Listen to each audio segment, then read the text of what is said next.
Hey everybody, all one of you. How's it going? I know LLC is live right now. I gotta go live when I have a chance. I don't always have a chance, so maybe you could watch both if possible. Please like and subscribe. I'm Gil Arbel with The Whole Truth. And I wanted to do a watch party of Elica Lebon's history of left-wing anti-Semitism, which I found very interesting. Um, and she actually has a two-part video. The first one is called, I think, Origins of Left-Wing Anti-Semitism. That's what I have ready to go.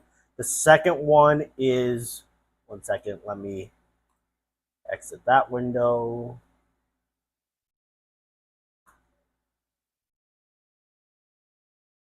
The second one is scapegoat theory, so it's part of the same thing. And for those of you who are new here, I'm a lawyer based in California. I practice criminal defense and personal injury and sometimes other types of law. Actually, you know what? I want to face this the other way because the cords are kind of overlapping. So,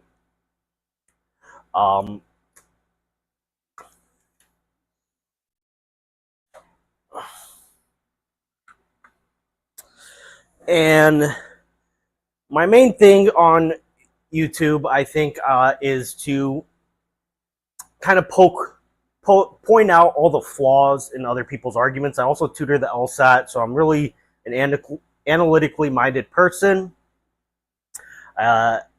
Logic, reason, those are my fortes, so to speak. But obviously with this, I'm not going to point out too many flaws, most likely. Elica Lebon is just, I don't even think she's Jewish, but she is just really good in this space of anti-Semitism. She knows her stuff. She also happens to be beautiful, but that's not the reason I like her.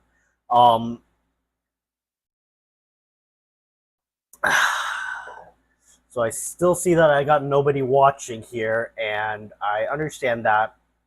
Don't like going when LLC is going. But again, I don't have a choice. By the way, everyone, this is going to be our new mascot who's going to be joining us. If you can tell, it's Candace Owens as a cockroach. Because if there's one person we do not like here, it's Candace Owens. And if there's two people we don't like, it's Candace Owens and Tucker Carlson. I can tolerate most other people, most other differences of opinions, but those two people, if you're a fan of them, you're not going to like me. So, without any further ado, let's watch this. The other thing I wanted to do is I wanted to, go through with you guys all my subscribers, because I keep getting advice on who to subscribe to, and I have some advice too. But nobody is here right now, and so let's just start watching.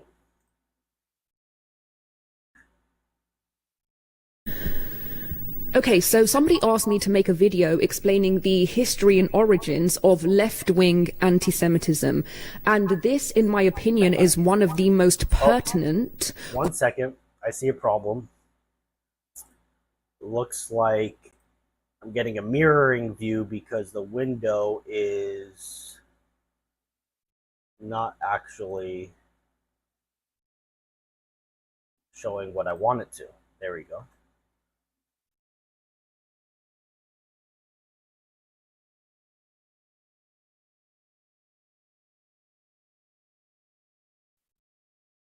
Conversations and histories to understanding anything about what is happening in our world today, because most people know the right-wing history of anti-Semitism, at least at a basic level, Nazism, fascism, but most people have no idea about the secret history of left-wing anti-Semitism, and because they don't know, it is defining everything about the world around us today. So here's what I'm going to do, okay? I'm going to link a more than 100-year history happening all over the world in one unbroken chain of events that starts with a crumpled up piece of paper found in a German embassy in Paris that leads to the creation of the State of Israel, the rise of Nazism in Germany, the creation of the anti-Zionist movement in Soviet Russia, the rise of anti-Semitism in the Middle East, the infiltration among the Western left, and then ends with Huda Beauty telling her millions-strong audience that the Jews are controlling the world and behind every atrocity in history. Now, of course, she doesn't say Jews, she says Israel, while describing events that happened before the creation of the State of Israel. And the reason that I mention her specifically is because this is my penny drop moment that I finally put that 100+ year history together. So you are going to go through the journey of discovery with me and have that moment where you literally get chills, like terror chills, when you see it play out right in front of your eyes and you say to yourself, oh my God, it's here. Okay, so our story begins in 1894 in Paris, the Dreyfus Affair. So what happens in 1894 is that this piece of paper is discovered in the German embassy wastebasket, revealing French military secrets. But the question is, who done it, right? Who was guilty of it? What? Now, immediately, the accusation goes to a man named Alfred Dreyfus. Why? Because Alfred Dreyfus is Jewish. He was a member of the French military. So Dreyfus is accused and indicted of this crime of treason without essentially any evidence that suggests that he did it. The French military fabricate all of this evidence to indict him, and he's sentenced to life imprisonment in Devil's Island in solitary confinement. Now, the first question is, why would the French military do this? Why would they go to these lengths to falsify this evidence to indict a Jewish man? And this is something that Goebbels, the chief propagandist of the Nazi party, said himself, that it might not be factually true, but it expresses a deeper truth. So when the French military is fabricating this evidence against Dreyfus, you can't understand this by saying to yourself, oh, so these people knew that they were evil and they knew he was innocent, and that's what anti-Semitic hate looks like. No. What it looks like is that they said to themselves, he's obviously guilty. We know he's guilty because he's Jewish. They're not loyal. They're fifth columns. Of course he's guilty of treason. And because they have this underlying myth, okay, that becomes an emotional truth. And so they fabricated this evidence to prove something that they believed was true because of his identity. So and that's very important. I did a video on anti-Semitism a while back. And I'm going to have to pause it throughout. I'm sure that she's not the type of person to sue me for copyright infringement, but YouTube might strike me if I'm not stopping it and providing commentary. So I'm going to have to do that. But what she's describing is how people, and in particular anti-Semites, they fit the facts in order to fit their foregone conclusion. And this is a big part of what I was talking about. And if anyone is a reader amongst you, I recommend Jean-Paul Sartre's essay. I think it was 1945 or 1946, so right after the Holocaust, maybe a few years later, called Anti-Semite and Jew. And regardless of what you think about Sartre's politics, you know, I think he ended up being communist or whatever, he was a smart guy. And on this topic, I think he really hits the nail on the head. And he describes how when you're dealing with an anti-Semite, true anti-Semite, there is no arguing or debating. They'll say a statistic or fact, and may be true, may not be, it doesn't matter. And you can counter it. They'll say, oh, Jews are communists. And you counter and say, okay, yeah, there were a lot of Jewish communists, but there was a lot of non-Jewish communists too. And there were a lot of Jews that were against communism, you know, so that doesn't really apply to the whole group as a generality. And then they'll just change their reason for hating Jews. Oh, well, actually, it's because they're capitalists. You know, if you go to a communist, they hate Jews because they're capitalists. If you go to a capitalist, they hate Jews because, and I'm talking about the anti-Semites, not all of them, because they're communists. And so it doesn't really matter. And eventually, Sartre talks about, they'll even come to admit and realize that their arguments are ridiculous because and still not change their opinion because it's not based on a reasoned conclusion.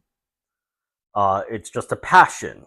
It's just a innate hatred that they have, and there's nothing. It can't be reasoned away. He likens it kind of like to somebody who hates tomatoes.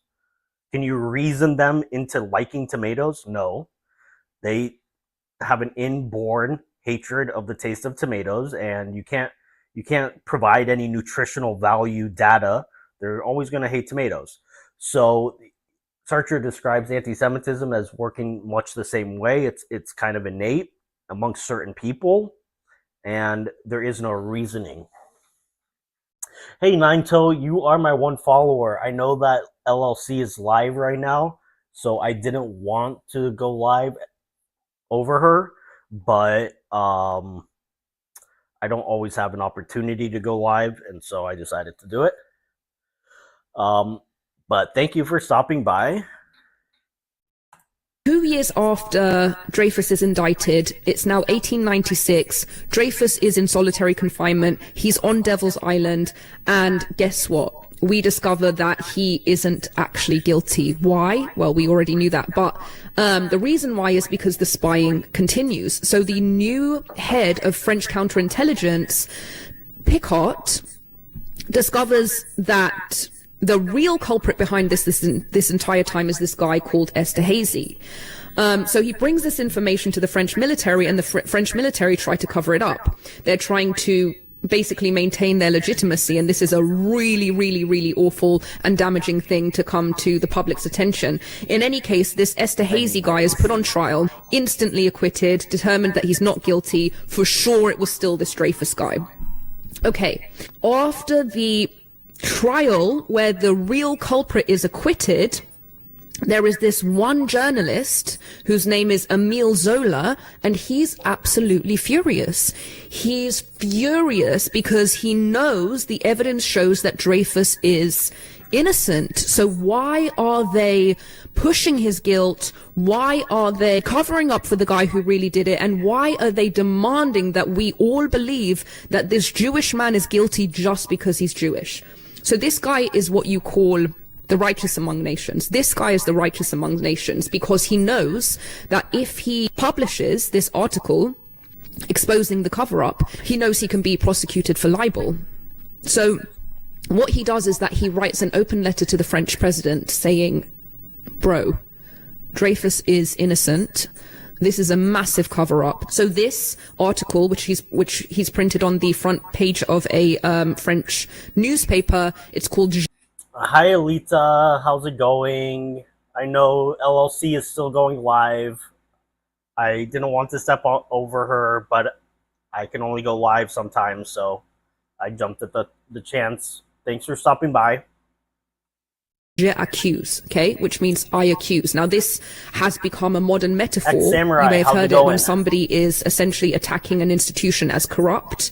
You say je accuse, which means I'm accusing you. Can you guys hear Elica well enough? Because it's really hot where I am, so I have the AC running, but let me know.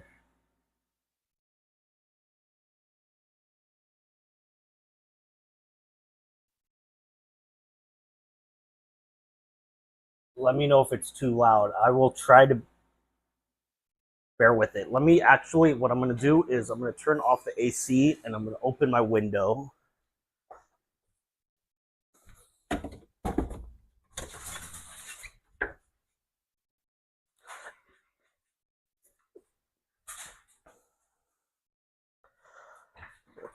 That should give enough breeze. You hear it fine? Okay.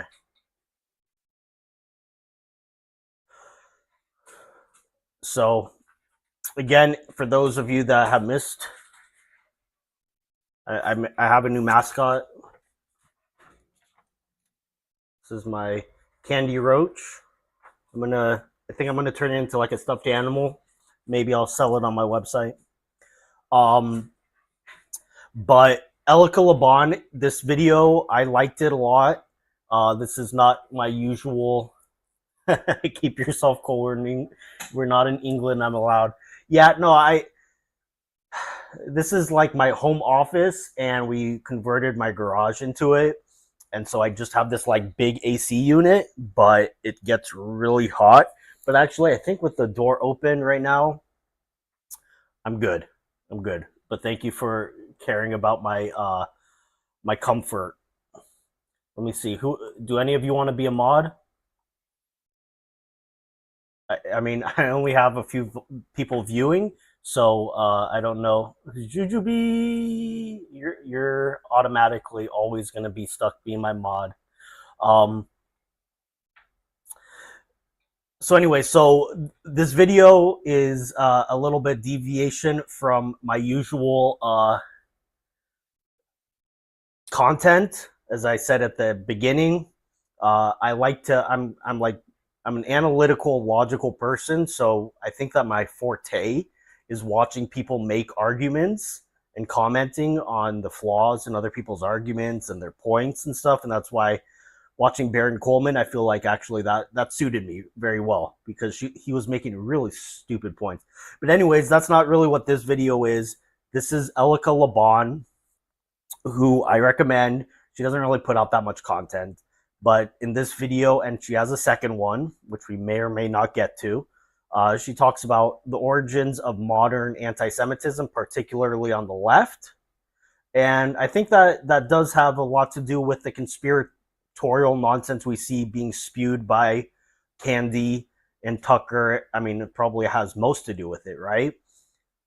Particularly Tucker, but Candy definitely no friend of the Jews. So I still think that this is really kind of part of the same general topic. Thank you, Jujubee.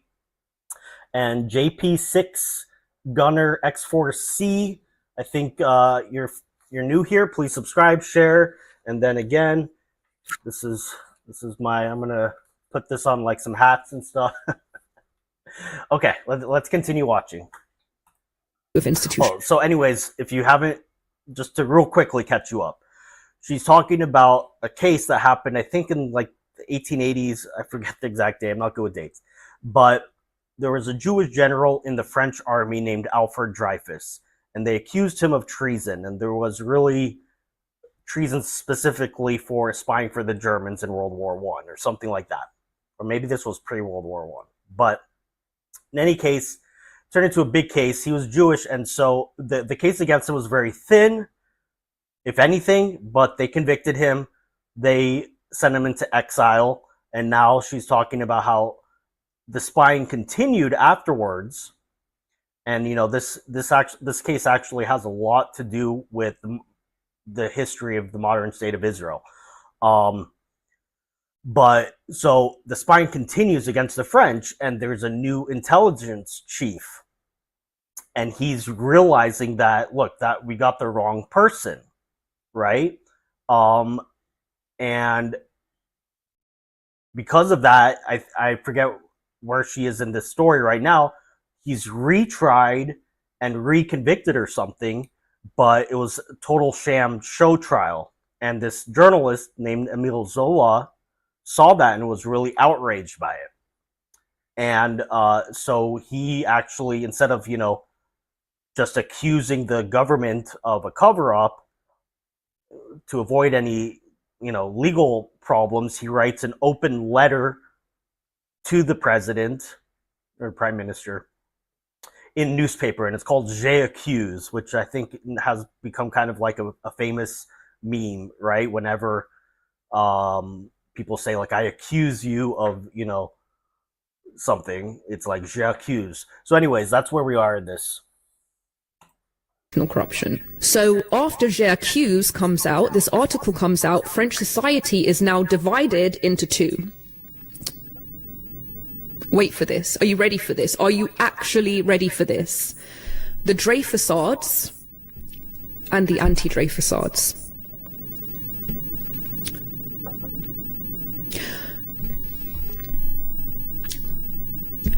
the entire French society divided into two groups.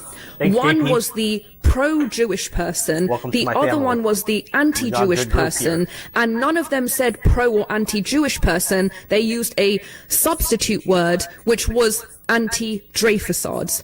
I'm not an anti-Semite, I'm just an anti-Dreyfusard.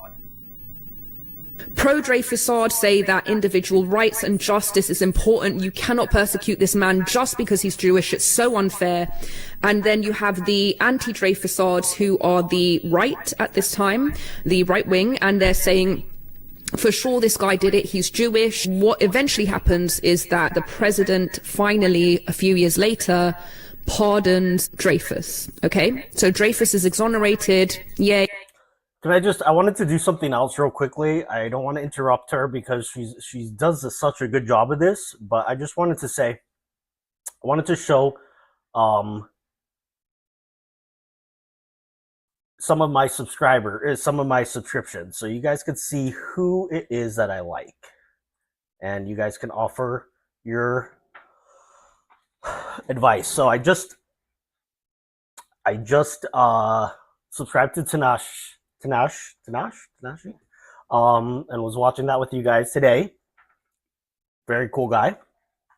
I just started subscribing, but it seems like he talks a lot about Christian issues, Israel, and anybody that doesn't hate Jews is cool with me, pretty much.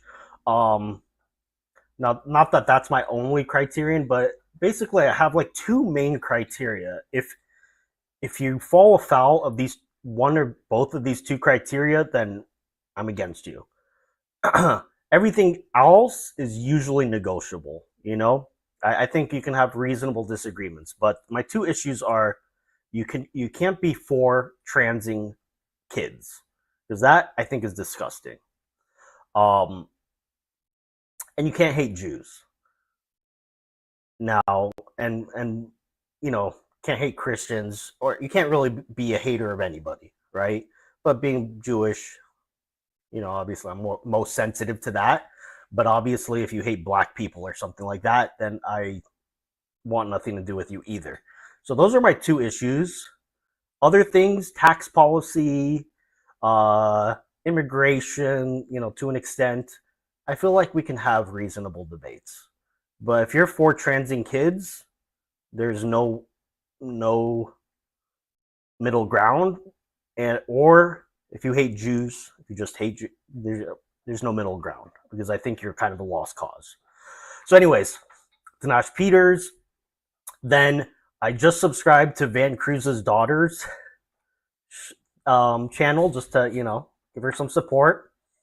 Paramount Tactical, of course, obviously we all love Gary. He's actually kind of the reason that I'm starting to grow a little bit. He's just a truth seeker, I think, in general, but he's an American patriot. 2CTV, best news source for the Middle East. I mean, for Iran in particular. He does other news, but really I follow him for what's going on with Iran. He's another cool guy. Artie Trolls, he's just hilarious. I watch him when I want to see some Candace bashing or Candy cult bashing. But sometimes, I'll be honest, sometimes even when it's Artie just bashing Candace, I can't stand watching Candace. So, you know, I have to be kind of in the mood. Pesach Walicki, all things Israel Judaism, he's the guy to go to. Bronson, cool guy. He's part of kind of like the Paramount Tactical crew. Fox One, I don't really watch. If I feel like getting news, maybe I'll turn on Fox. Max Afterburner, he's just he's a cool dude. He doesn't hate Jews also, which is a plus. He's good for all things military. So mostly I watch him because I'm interested in what's going on in Iran, and that's what he talks about mostly. But he does other topics, other military related topics. So he's cool. The Story Box, he's dope. He's out of Australia. He's also anti-Candace, so that's great. Continue Freedom, part of that Paramount Tactical crew. Catch him. Lady Luck Club, who's live right now, I know, but I can only go live sometimes. So she's just hilarious, cool person. Joshua Carr, Jeremy Boring, Nick Brooks, Chicks on the Right, Facts Me, who I just started watching, JTV, this is for Jewish news, Elica Lebon, who we're watching right now. She doesn't really put out a whole lot of content, but she's cool. Aaron Milan, awesome. Goldie Omari, Eclectic Journalist. Ben Shapiro. Number File, that's when I feel like being kind of nerdy. I like some math. Sometimes I don't want to deal with the news of the day, and so I just want to watch some science or math. Number File is kind of cool. Eric Metaxas, Ryan Morrow, The President's Brief, Daily Brief. That's a good one. I don't know if anyone watches that. He's got good insight. Nick Matau, Israel stuff. Rubin Report, Dana Lash, Israel 365 News, Fox News, Tal Oran, Spino Snack. I think that's like dinosaur stuff, probably for my daughter. Sahar TV, kind of like Tal. Other Barack is also kind of like Tal. The Free Press, Andrew Clavin, Jillian Michaels, Adi Marie, who I just started subscribing to, Stand Tall Israel, Glenn Beck, Trigonometry, Jewish Uncensored, Victor Davis Hanson, Graham Allen, Jordan Peterson, CBN News, which is Christian Broadcast News. They're good for Middle East stuff. Officer Tatum, The Moderate Case, Jay Witt, Nassim Black. The Good Studio is a friend of mine. He's got TDS, but he's a friend of mine. So, The Western Spirit, Jordan Peterson, JNS TV, Winston Marshall, and then a lot of the rest of them are kind of like for more Dan Bongino, Ali Beth Stuckey, the S Files there, SK Double Dub, Patriot Source News Network. So a lot of these are kind of like kids shows that I'm skipping over. Douglas Murray, and yeah. So, okay, I just wanted to share that. Let me know if you guys approve of my subscription list here. Okay. Let's continue without further ado. A Picard returns to France. The guy who actually did it escapes the country, and the person who fabricated the evidence finally confesses and kills himself in prison. Okay, so that ends the Dreyfus scandal. Now, how do we go from this to everything else I described? Well, let's first talk about how this actually leads to the creation of the State of Israel. So Theodore Herzl, who is the founder of the Zionist movement, he is a journalist who happens to be in Paris at the time covering the Dreyfus affair. Now, this is actually just chilling to think about how history is shaped by these tiny moments, because listen to this, okay? Herzl is standing in the middle of Paris in 1895 when Dreyfus is having his public degradation ceremony, okay? So his badges are being torn off, his sword is being broken in half. He's telling everybody, I'm innocent, I'm being accused because I'm Jewish. In France, Jews have just been given equal rights after the French Revolution. It's the only place in Europe, the only place where Jews are currently recognized as equal citizens. Herzl is standing in the middle of the safest place for Jews in the world, and all around him, he's hearing people chant, "Death to the Jews." Okay?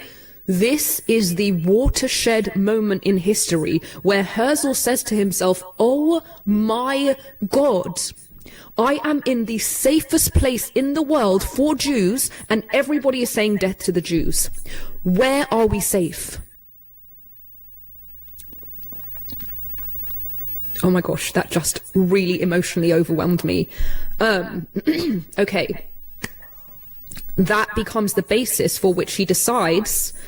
And this is really also very important to understand, because before that, Herzl was somebody that strongly believed in assimilation. He actually believed that Jews should convert to Christianity to assimilate, to escape persecution. And this was the moment for him deciding that we need our own state. And guess what? This was before Nazi Germany. He's foreshadowing what's coming. He knew. So now we move forward to 1903 in Russia. It's a few years after Dreyfus has been exonerated. And what's happening in France at the time is that there's this massive wave of anti-Semitism that's coming out of the Dreyfus affair. And this is sweeping across all of Europe. Now, what you have to understand about what's happening in Russia in 1903 is integral to how this story develops. So, in Russia in 1917, we have the first socialist revolution in history, the Bolshevik Revolution, which happens in 1917. But before we get there, what happens before 1917? Russia is under Tsarist rule, which is essentially a monarchy or a supreme leader of sorts. And in the years preceding the 1917 Bolshevik Revolution, workers are demanding equal rights. Now, let me just say, if you know anything about me, or what I've been talking about, you know that I describe socialism as the deadliest ideology in human history. But it's also important to understand that these movements don't arrive or convince the masses by telling you what they are and what history shows they are. They arrive because the masses are dissatisfied with the conditions of the time, and obviously under Tsarist Russia, Russians are massively dissatisfied. They're experiencing extreme food shortages. So Elica brings up a really good point here, and again, I have to stop it. I don't want to get any copyright strikes as well. But she points out that all these deadly ideologies, whether it's fascism, communism, she says socialism. I don't know. I guess socialism when it becomes more like communism, but they never advertise themselves as, oh, we're going to take away all your rights and start killing off everybody that disagrees with us, right? They always advertise and market themselves as a utopian ideal, right? We're going to fix the problems of the world and the country. You just have to, vote us into power or get us into power. Sometimes through violence, sometimes not. And then they start enacting their policies, and usually gradually people lose their rights and so forth.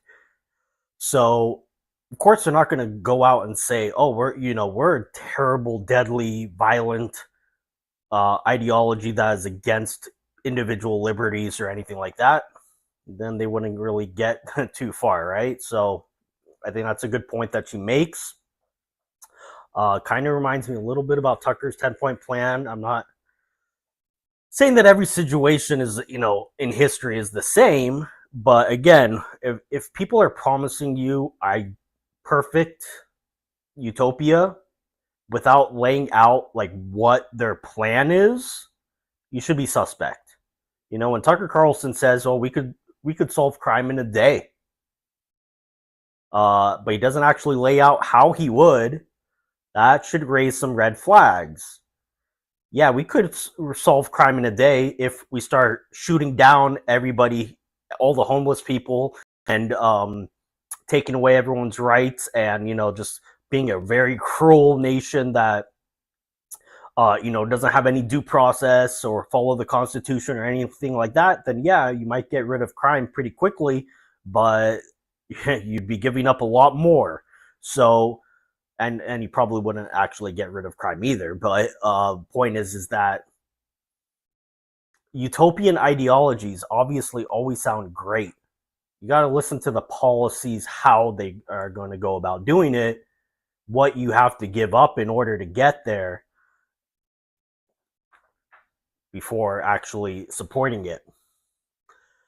You want me to give I'll put it in the description. Her name is Elica Lebon. She's Iranian. I don't think she's Jewish, but she happens to be interested in the topic of anti-Semitism. And so this video by her is about the origins of left-wing anti-Semitism, modern anti-Semitism, which again is not my usual topic of discussion on this show, but I feel like it does get to explaining a lot of the conspiratorial nonsense pumped out by the likes of Candace and Tucker. So that's yeah, you don't want their utopia even if they lay out their plan right. But anyways, I'll update the description. Let me see if it's. No, I can't. I'm not going to do it right now. But that's who it is. During World War I, the conditions for workers are atrocious. People are dying of disease, illness, famine, and this is where socialism is so often born. This is the utopia we can create through this socialist revolution. So in the decade preceding 1917, there's this burgeoning Marxist socialist movement. So the Tsarist regime is thinking to itself, how do I suppress this socialist revolution? So the Okhrana, which is the secret police under the Tsar, looks out into the world, looks into Europe, and sees this massive episode of anti-Semitism that has come out of the Dreyfus affair. And the secret police say to themselves, we've got it. All we have to do is say that this socialist revolution that is rising in Russia is a Jewish movement. Why? Because they see that the world hates Jews. Dreyfus shows to them that there's this massive opportunity to capitalize on anti-Semitism to suppress this rising revolution in Russia. So the Okhrana creates this forgery, this document called the Protocols of the Elders of Zion. What is it? It is, like I said, it's a forgery, and it is directly lifted from this text called Dialogue in Hell between Machiavelli and Montesquieu. That's it.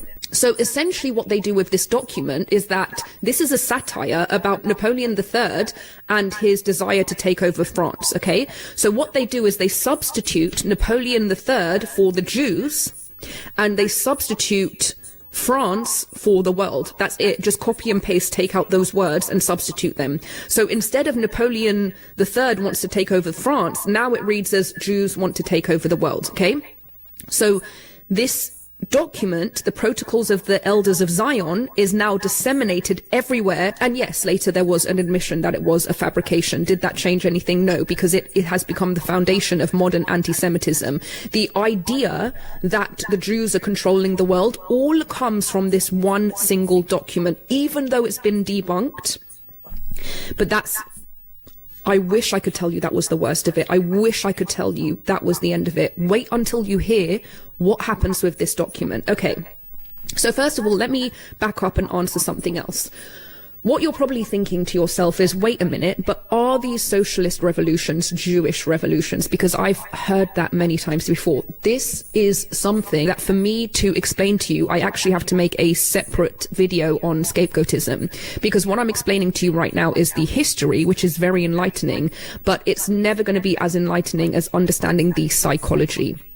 And when you understand scapegoat theory, you are going to understand, as well as history, when you understand the history and the psychology, you literally understand everything. So what I'll tell you for now, without getting into that, is this. If Jews are part of any movement, it is called a Jewish movement. That's as simple as you need to understand. Yes, there were Jews in the socialist Bolshevik movement, and yes, there were Jews against it, and yes, there were Jews in the middle. The Jews were everywhere because they were assimilated. With the Bolshevik Revolution, which was led by Lenin, they, said that I think it was his maternal grandfather had Jewish ancestry, but he didn't identify as Jewish. He was an atheist who completely disowned that identity. But they said, oh, Jewish revolution, right? Do you see how that works? Okay, so after the Bolshevik Revolution is successful, this is so important to understanding how these historic elements all link together. So Before, the Tsarist regime was warning you through the protocols that the Jews are conspiring to take over the world. Now, the socialist revolution in Russia has just been successful, and the right wing or the monarchist anti-Semites are now saying to you, see, we told you that the Jews were trying to take over the world. Look at the Bolshevik Revolution, the Jewish Revolution. Okay, so what the Nazis end up calling this is Judeo-Bolshevism. We haven't gotten to the Nazis yet, but now, the early 1900s, this is the rise of Nazi sentiment. So what's so crazy about how these things all intersect is that Hitler uses the protocols as the foundation of Nazi theory.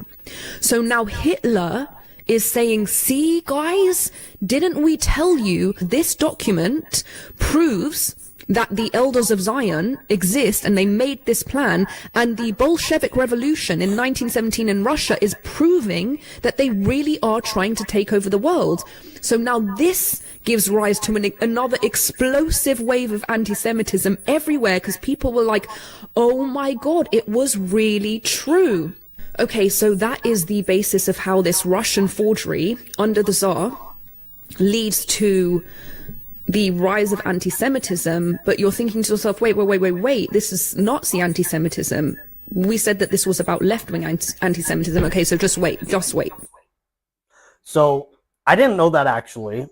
I mean, I saw this video, so now I know it. But before I saw this video the first time, I did not know that the origin of the protocols of Elders of Zion was actually that it was just a copy and paste. I knew it was a forgery, right? But I didn't know that it was just a copy and paste, crude forgery of this other book or dialogue or whatever that came before, and they just replaced Napoleon in the book with the word Jews, and then replaced France with the world. I did not know that. So that's interesting. Again, I have to stop provide commentary every so often so that we don't get copyright strike. Because it actually fuels both. So that's where it sort of trails off into Germany, and you know the rest of that story.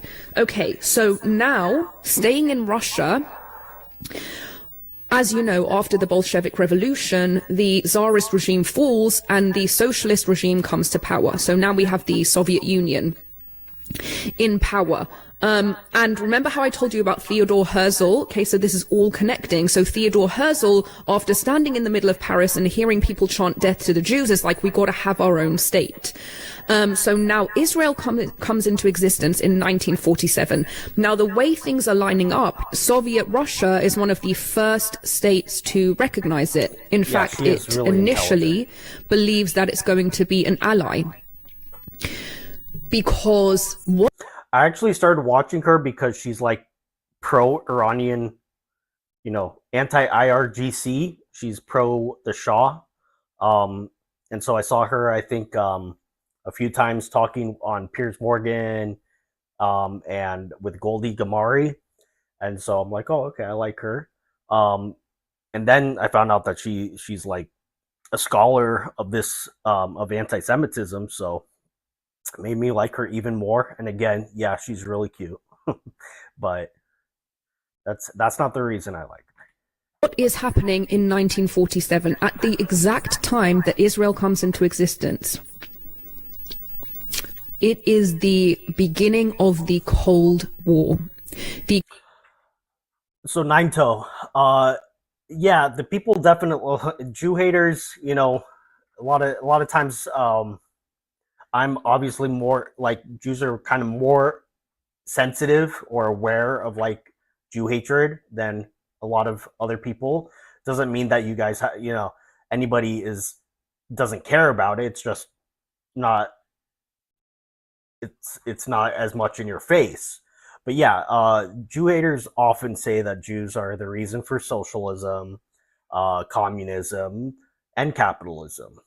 If you're pro-communism, then you'll say that Jews are the capitalists. If you're an anti-Semite, sorry, not if you're pro-communism and you're an anti-Semite, then you'll say that Jews are capitalists. If you're pro-capitalism and you're an anti-Semite, then you're going to say Jews are the socialists, you know. So the Jew haters on the right will point to Soros and Bernie Sanders, who I really hate those guys too. Specifically Sanders. I mean, Soros is more behind the scenes kind of guy, so I don't like him, but I really don't like Bernie Sanders. But then the Jew haters on the left, they point to you know, who, Sam Altman, or you know, like Mark Zuckerberg or other, you know, wealthy Jewish capitalists. So there's Jew hatred on both sides. If you hate Jews, you'll make it fit into your narrative. Yeah, Soros and Sanders are not religious; they're just ethnically Jewish. You know, Sanders, he didn't used to be as bad as he is now, but the way that he's supporting all these Jew haters, it's like, what? He has no self-respect as a Jew. And they're also bad for America, you know, so I hate them both. Cold War between the United States and the Soviet Union. Israel starts as a socialist state. It at least seems like it. Everyone, we have a very special person in the live chat. It's my wife. Her name is Zoya. She has her old last name, Orgievsky. Everyone, give a shout out. Tell her to join our club. It's going to take the shape of a socialist state. You have the kibbutzim, which is a small area. Well, yeah, I guess now people know because of October 7th, but they have a sort of a small, compact socialist network within Israel that lends itself to the position that maybe Israel is going to take a socialist position. Well, it doesn't. Over time, Israel becomes a much closer ally to the United States. And oh my God, does this piss the Soviet Union off, because the Soviet Union is in the Cold War and it's just lost an ally. So what is the... Okay, so I'm sorry. I know it can be annoying when you want to actually just watch what she's saying, but I keep interrupting, so I feel like I just have to reorient everybody.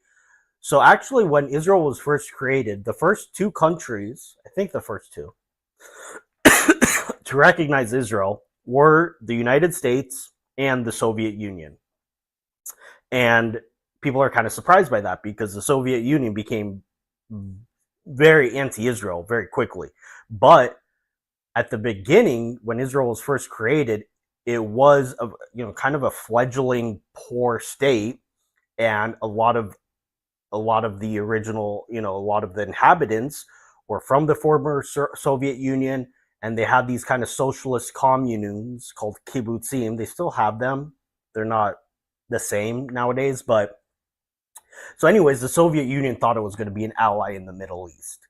But pretty quickly after Israel's creation, as she goes on to explain, Israel orients itself to being an ally with the United States. Soviet Union going to do about Israel now? Remember how I told you about the protocols? Well, now the Soviets are using the same document to say that, yes, Jews want to take over the world, but not as socialists, right? Because they're socialists, but as capitalists. Okay, so these two things are overlapping in one moment in time in history. In fascist Germany, the Jew is accused of being the socialist, and in socialist Russia, the Jew is accused of being a fascist, both stemming from this one document, the protocols. One of them is saying the Jews are taking over the world as socialists. The other one is saying the Jews are taking over the world as capitalists. So what the Soviets do with this document is that they disseminate it everywhere, and this becomes one of the most widely disseminated documents in the Middle East.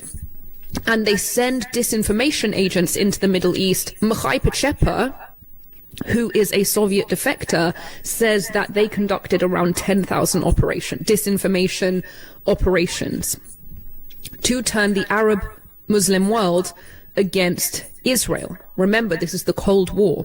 We want to turn everybody against the Western world by claiming that everyone on the other side of it are these imperialist colonizers who want to destroy your land and take over the world.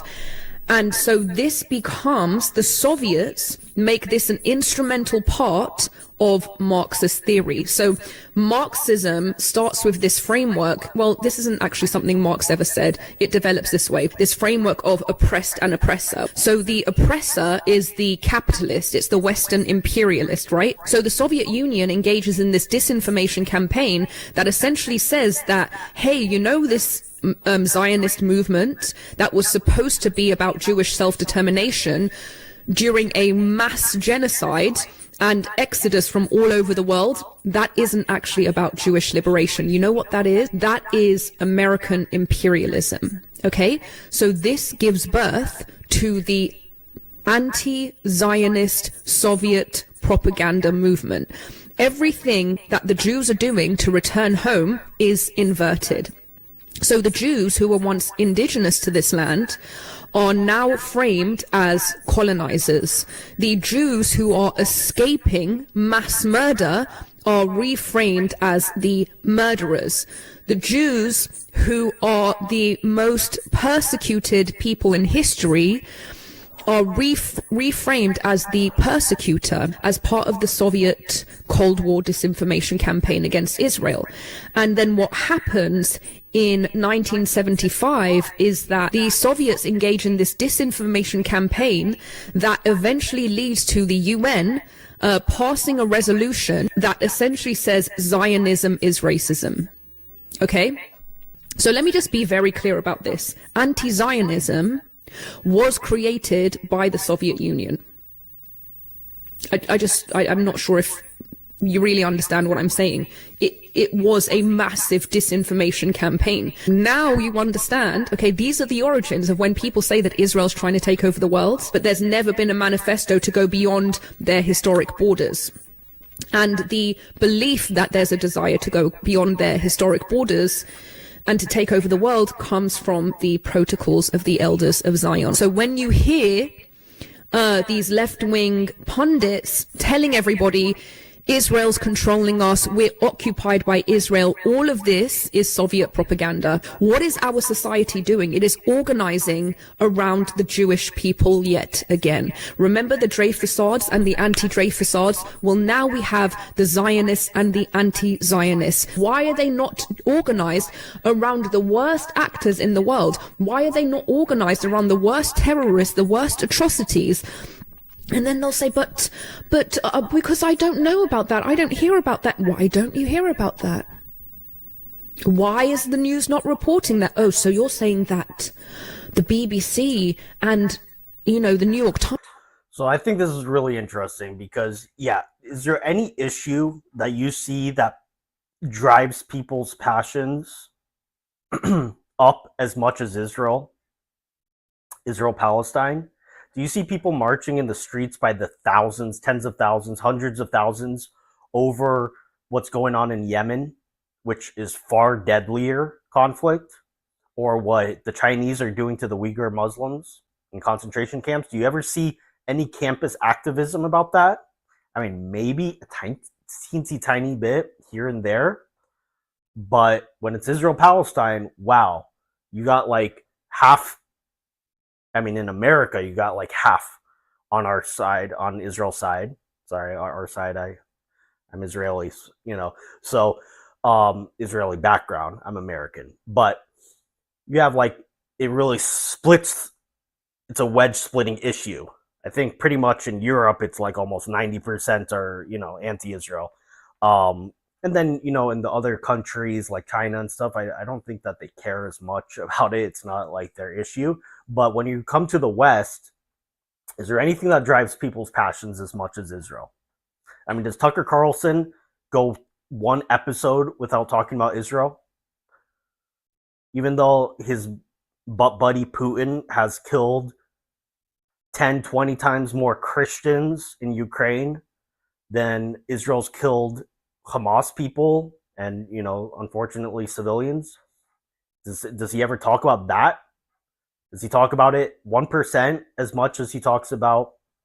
I mean, he does, but he talks about it in a pro-Russia sense. But he never talks about the casualties in that war. Um, so her point here, I think, is really valid. Is like it really is a wedge splitting issue for some reason. Times and Washington Post are all influenced by this Soviet propaganda. Yes. Yes. I remember seeing this tweet by this prominent anti-Semite on X. I forgot her name. She was Dr. something. Maybe Dr. Anna something. Just like the UN passed that resolution saying that Zionism is racism, which, by the way, was repealed 15 years later. It was repealed at the collapse of the Soviet Union in 1991. But guess what? 15, 16 years. That was a long enough period to entrench itself in leftist ideology, that the leftists believe that the Jewish returned to their homeland during a genocide where they just wanted to coexist with the current inhabitants of the land was racism. So this woman tweets after, I don't know, the UN said something, and she's like, next they're going to tell us that the institutions are anti-Semitic. And this tweet just gets so many likes, and I'm thinking to myself, my God,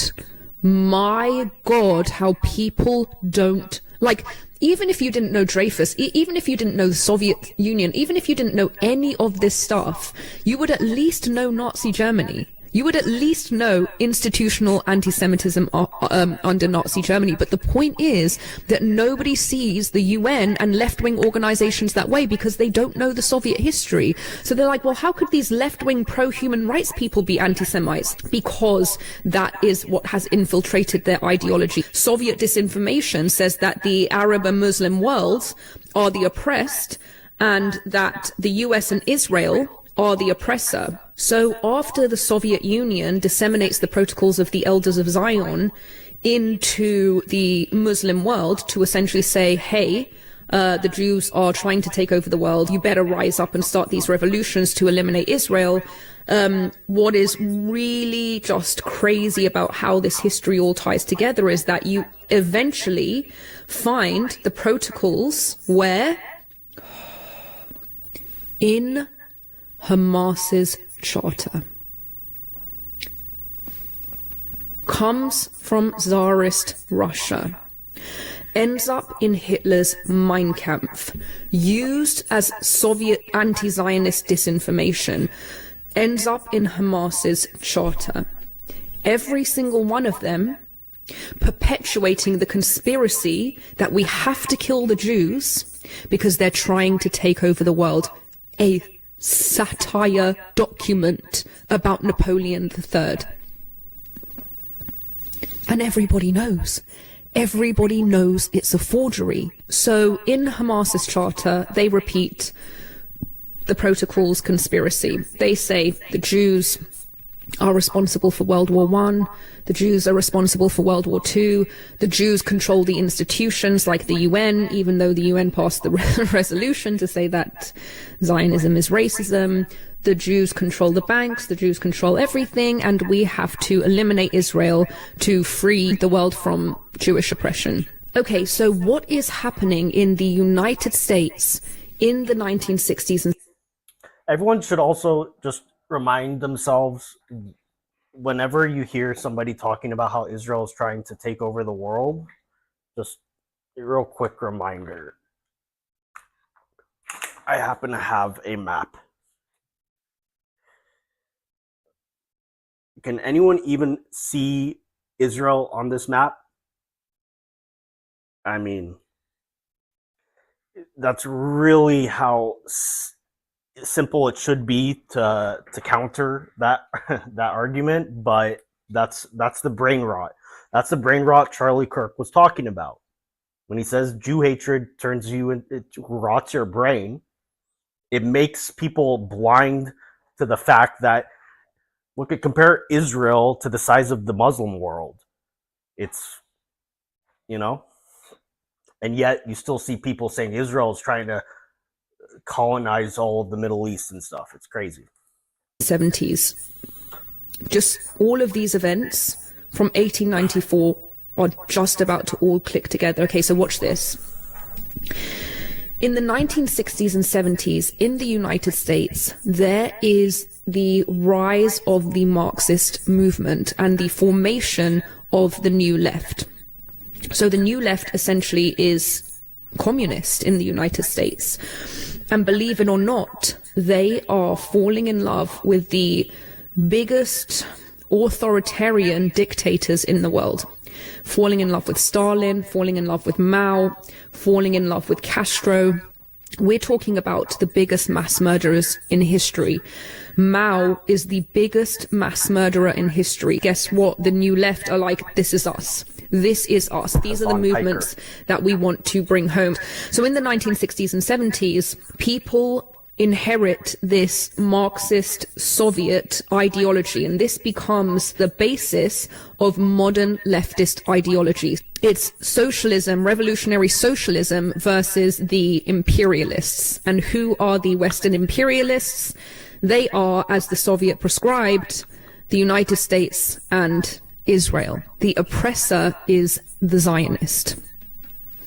And that, and all of the sweeping propaganda that came with it, is inherited by the Western left. And this brings us to the aha moment where I finally see Huda Beauty making that video saying, guys, I can't believe it. I just discovered that Israel is responsible for World War I, for World War II, for this, for famine, for that, exactly as Hamas wrote in its charter, exactly as was written in the protocols of the Elders of Zion under Tsarist Russia, a creation in the heat of the anti-Semitism that came off of the back of Dreyfus, which starts with a crumpled up piece of paper found in a wastebasket in a German embassy in Paris in 1894. And that's where our story ends. And that's where I have my moment, where I'm looking at Huda Beauty repeat this, and I'm thinking to myself, oh my God, the Jews are never going to be safe. Because people don't learn history, and so when they go out there and they say, I'm just defending the oppressed, how could anybody be mad at me? All I'm doing is just standing up for the oppressed. Yeah, 90% of the world is going to go, that sounds about right. Because when moral inversion has made you the aggressor under all circumstances, you can never be oppressed. When Soviet propaganda has made you racist, you can never be the victim of racism. When Soviet propaganda has made you the persecutor, you can't be the persecuted. The reason why this propaganda will continue to be as successful as it is because of something that the communists said that's really important. And Mikhail Pachepa talks about this. They said that for every successful propaganda campaign, there has to be a kernel of truth. And that's what makes it undiscoverable. So essentially, somebody could listen to all of this and say, yeah, but when I'm criticizing Ben-Gvir, right? It's not because of Soviet propaganda. This is exactly the problem with disinformation campaigns. That's true. You can very easily point to Ben-Gvir's behavior and use that as legitimate criticism of Israel. You can point to state policies, war policies that you disagree with, and that can be legitimate criticism of Israel. But what people don't understand is that people who engage in this more often than not are part of a bigger Soviet conspiracy / Nazi conspiracy. And this is why you are now seeing the American left and the American right unify against the Jews, both because of their respective, the genealogy of their respective thought lines. On the right, they say... Just to be clear, she's not talking about MAGA. Trump has been the best friend Jews and Israel have ever had. She's talking about the Tucker Carlson horseshoe right. The Jews, they don't even use Israel as a disguise. They just say the Jews are responsible for socialism, and this is their plan to take over the world from the protocols. And on the left, they say that the Jew is the Zionist imperialist oppressor, and this is their plan to take over the world from the protocols. And they both meet at this conspiratorial endpoint where the Jew is always the enemy, the Jew is always the fifth column, the Jew is always the manipulator, the Jew is at the center of every tragedy and catastrophe. And that leads me into my next video on scapegoatism, which, like I said, will explain the psychology as a counterpart to this history. God, I'm so exhausted now, but suffice it to say that when you understand this history, you understand, God, that the world is just such a dark place, full of extremely unconscious people who never think that they're complicit in evil, who always think they're fighting the good fight. And that is exactly what Candace Owens said in her conversation with Anna Kasparian when the left and the right met against the Jews and said, "We are literal angels fighting demons." Those were her words. Scary stuff, right? Wish I could leave this on a positive note, but unfortunately this history is not very positive, and I will even say something that's more concerning, which is that we've seen the apex, we've seen the height of the fascist anti-Semitic propaganda. We've never seen the height of it in terms of anti-Zionism on the left. So I guess we're all experiencing that together in real time. This is a real chapter in history that we are all living through together, and this is why it's never been more important to make people aware of this history. It's only to make your friends or loved ones, everyone you know, aware of this history, so we don't run the risk of it reaching catastrophe once again. That's all I'll say for now, and then I will come back with my scapegoat video. And again, I don't think she's Jewish. Not that it should matter, but the truth is that it does. When Jews fight against anti-Semitism, it's kind of like, okay, yeah, well, you know, you're Jewish. That's what you would be for. But when non-Jews step up and fight against it, I think it carries a lot more weight. You'll get a lot of hatred. You know, I said the other day on, I forget what the context was, but the reason Elizabeth Lane and Tucker Carlson were going after Paramount Tactical is because he's an American patriot. He's a truth seeker. But he doesn't hate Jews. That's their problem with him. And so if you're non-Jew and you don't hate Jews, you'll actually be lumped in and treated with more hatred than the Jews. By the heard very similar story. Landless so anyways, people. Let's watch the second part. Right now, the U.S. If I interrupted left too much and distracted too much, rewatch it. It's very interesting. She really ties it all together very, very well. Doesn't she live in LA too? Well, I don't know. She has a British accent, but there's a lot of Iranians here in LA, so it's possible. So I don't know. I think she still lives in England, but I could be wrong. Yes, Jujubee, what's your request? I don't know if my wife is still in the chat. You know, she's we should all thank her because whenever I go live, she has to take care of the kids. So if she's not in the chat, she's still supporting me. What's the request, Jujubee?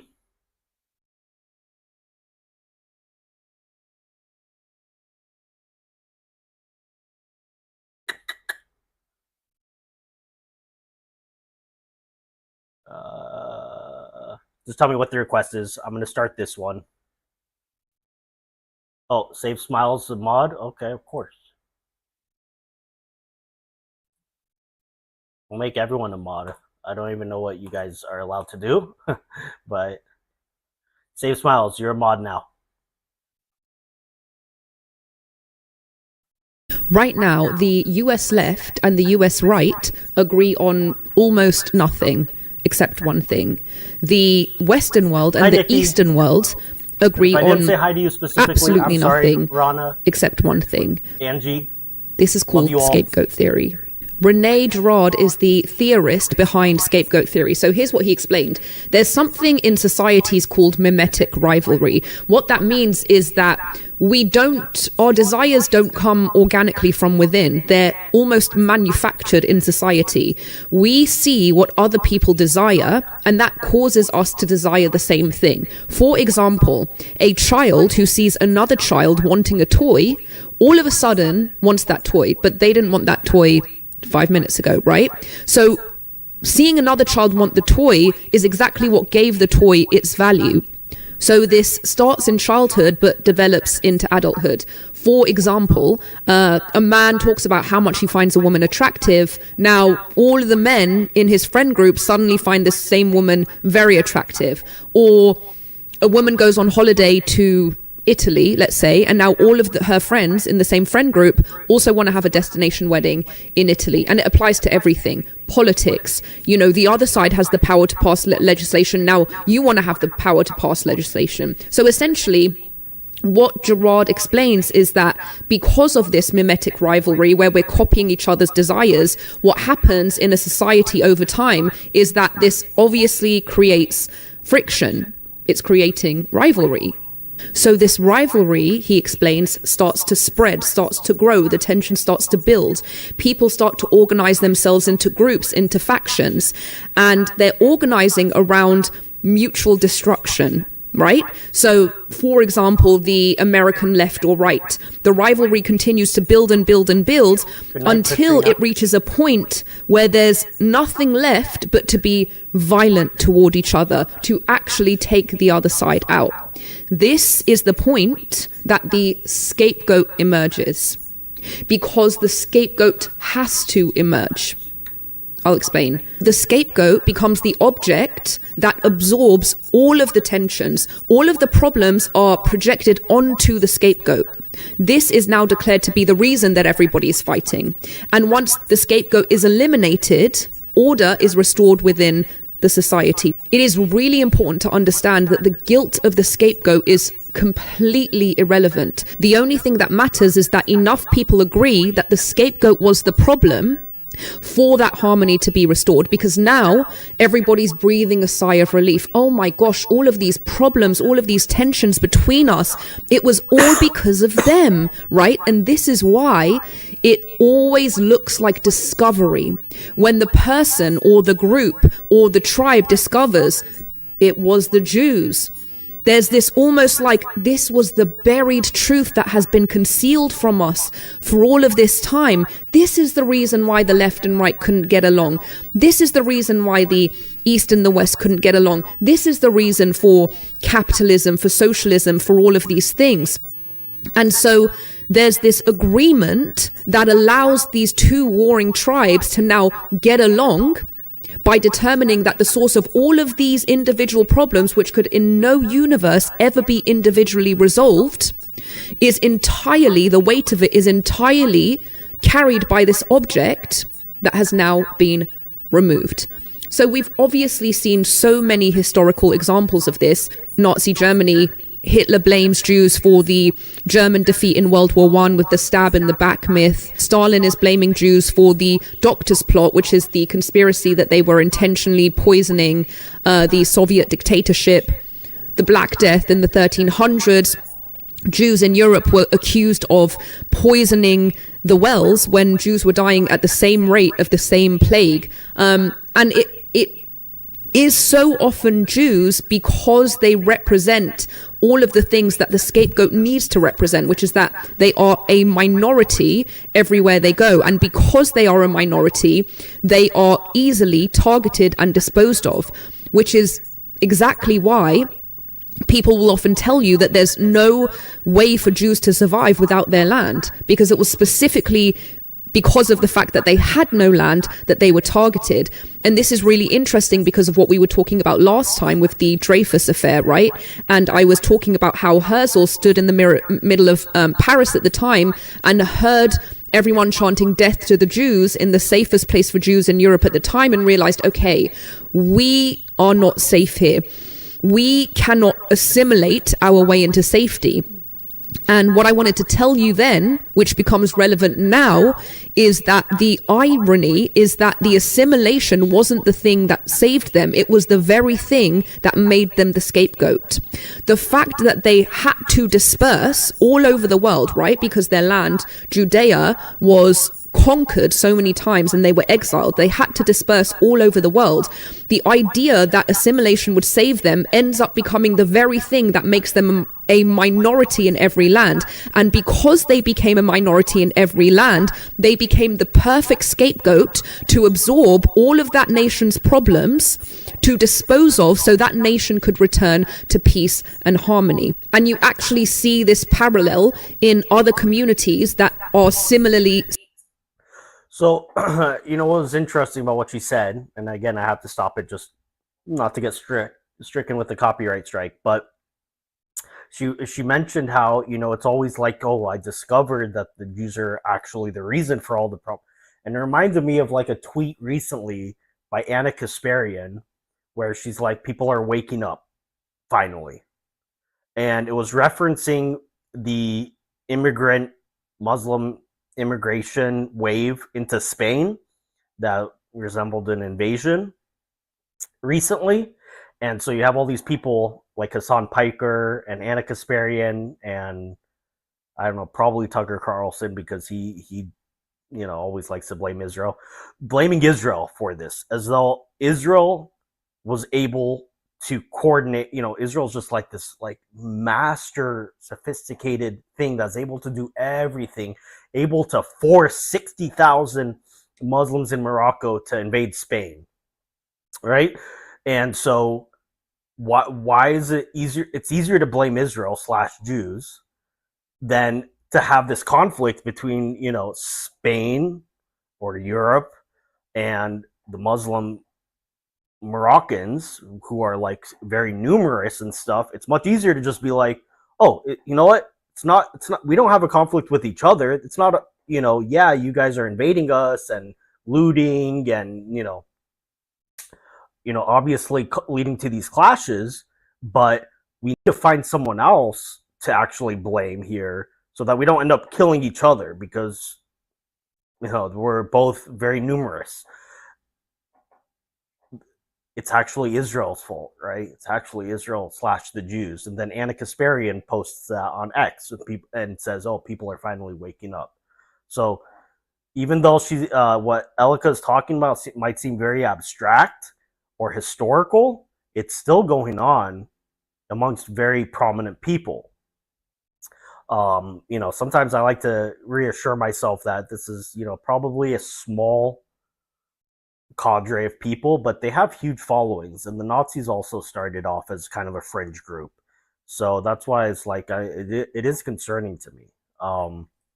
But, you know, America's always been very much a safe haven for Jews, and so we haven't experienced the same stuff as, you know, the old world in Europe and stuff. But, you know, we have to be careful. Anyways, she's smart, right? Everyone enjoying this? Yeah, who likes Anna? Anna Kasparian. That's probably who she was referring to about Dr. Anna. So yeah, share Elica's. This is something that I feel like people need to know. Situated to Jews, like for example Kurds, right? So Kurds, very similar story, landless people, a minority everywhere. For example, in Iraq under Saddam Hussein, you know, Iraq is falling apart under Saddam Hussein. The Kurds are scapegoated and disposed of, right? So the chemical attack kills 50 to I think 180,000 Kurds, and it all goes back to this complete inability to take individual accountability because of total blindness to the fact that they are subconsciously acting out this scapegoat mechanism. Nobody ever thinks that they're scapegoating. They always think that they've discovered the truth. So we are now seeing the exact same thing play out in the present day. The left and the right, who were so at each other's throats that they were on the cusp of violence, all of a sudden are seemingly coming towards harmony by their shared hatred towards the same object, right? Which is Israel.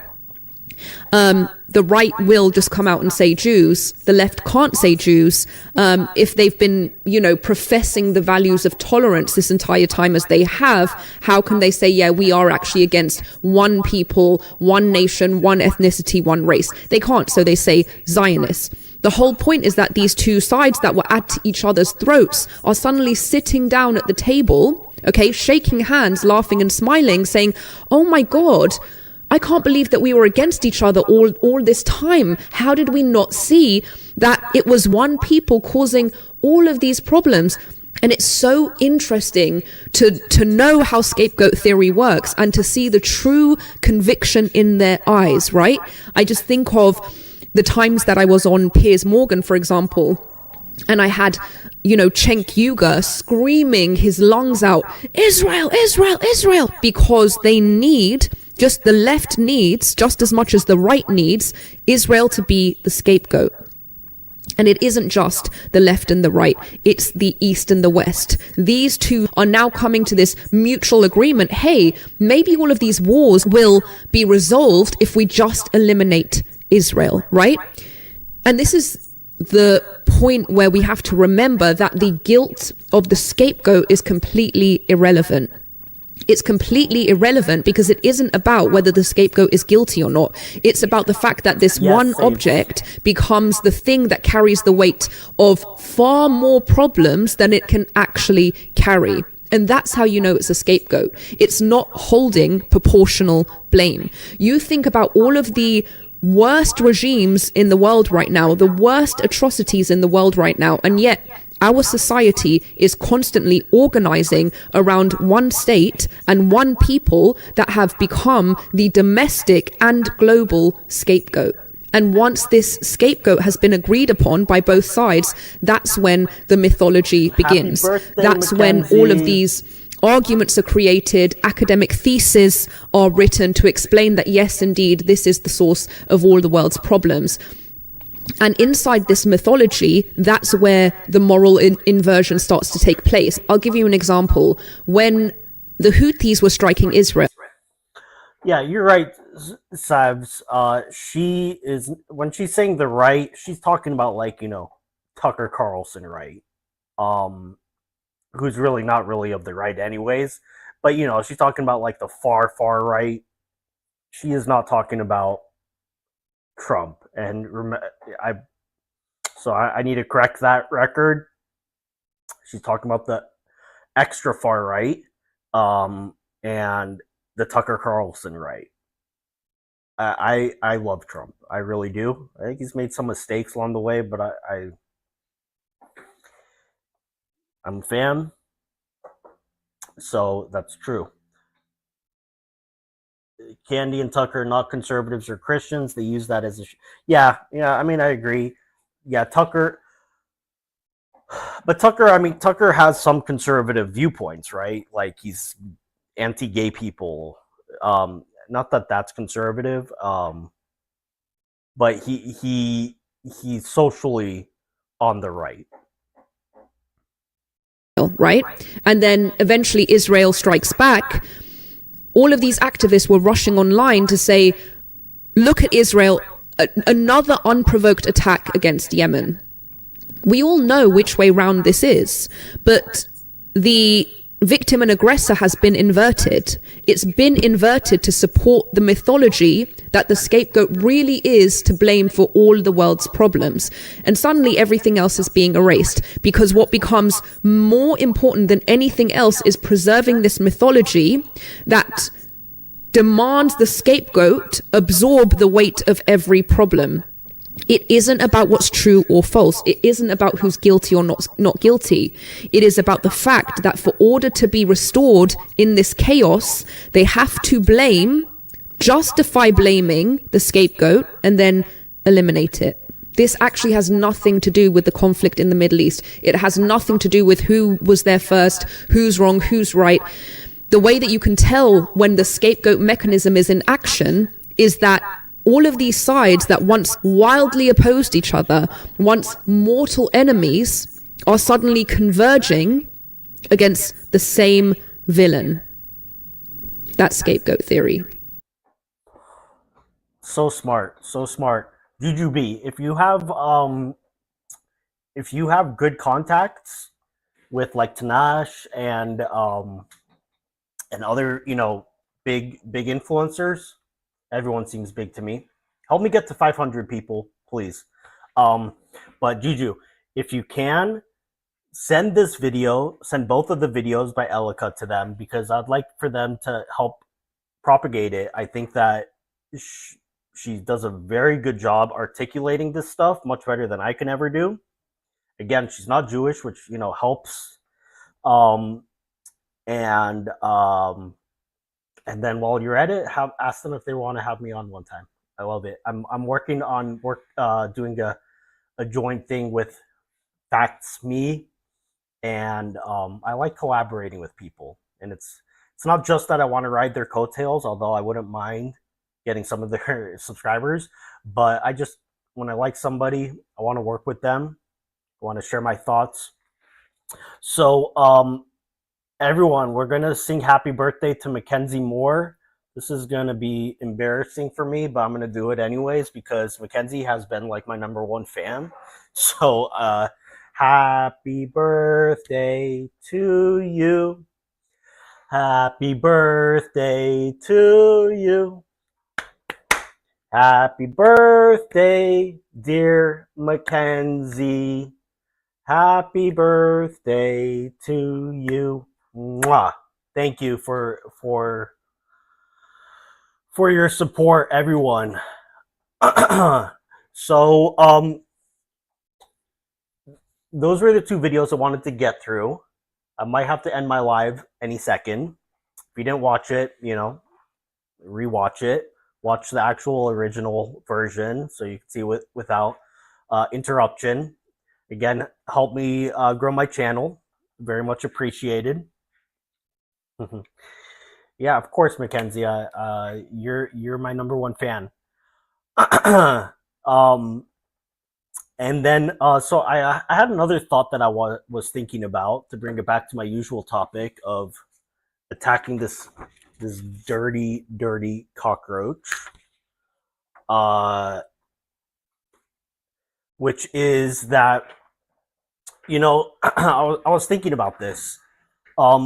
Candace Owens, when it comes to her and her minions, their conspiracy theories about, specifically when it comes to their conspiracy theories about TPUSA, TPUSA's involvement in Charlie Kirk's assassination and cover up. And again, more specifically, talked about like Andrew Colvett and Blake Neff. The reason that she gives, as far as I'm aware, well, she blames Israel and the Jews. We just saw a whole thing about that, the whole idea of scapegoats. But she includes them, which kind of, she, what's the word? What's the way to say this? She goes beyond just hating Jews. I mean, the way she goes after Erica Kirk and Andrew Colvett and Blake Neff, she's a sociopath. She hates Jews, but she's also a sociopath.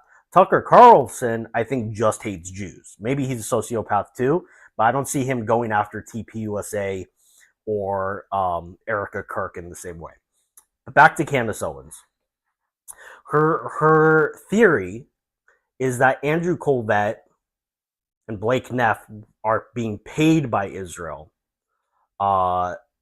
to cover up the murder of their friend and mentor and everything.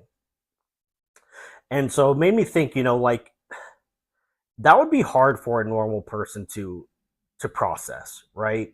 Like, is there any amount of money that would really make us go the rest of our lives covering up the murder of a friend or mentor? No, there's no amount of money, right? But to somebody like Candace, the idea seems plausible. I mean, to us, it seems ridiculous. To most people, that would be ridiculous. But to Candace, it seems plausible. And I think that it's because she's projecting her own values onto other people. See, she could imagine a certain amount of money that she would be okay with taking in order to partake in a cover up of the murder of a friend. So for her, it's totally plausible that that's what Andrew and Blake and others are doing, that they're just paid by Israel, uh, and that's why they're doing it. And it says a lot more about her than it says about anyone else, because to most people, that's just not plausible. It's possible, yeah, it's possible, but it's not plausible. It's not. It's definitely not something to believe is going on without any sort of evidence. Um, but for her, it's totally plausible. I think she genuinely believes it because she knows that she would do it. She was easily bought for money. She could imagine if somebody offered her a lot of money that she would go along with that. And so I think this is something that you often see with conspiratorial nonsense, is that they project their own qualities onto the objects of the conspiracy. Um, I'm trying to think of another example right now, but I mean that's the best example. But I'm trying to think of another example with like Tucker's conspiracies about how you know his his views on Israel or what have you kind of reflect how he would act, how he would behave in that situation. But nothing's really coming to mind. Um, I see some other interesting videos by Elica. I don't know if you guys want to stick around until I have to go. What do you guys think? I know I'm taking over Lady Luck Club. I really don't like to do it at the same time as her, but but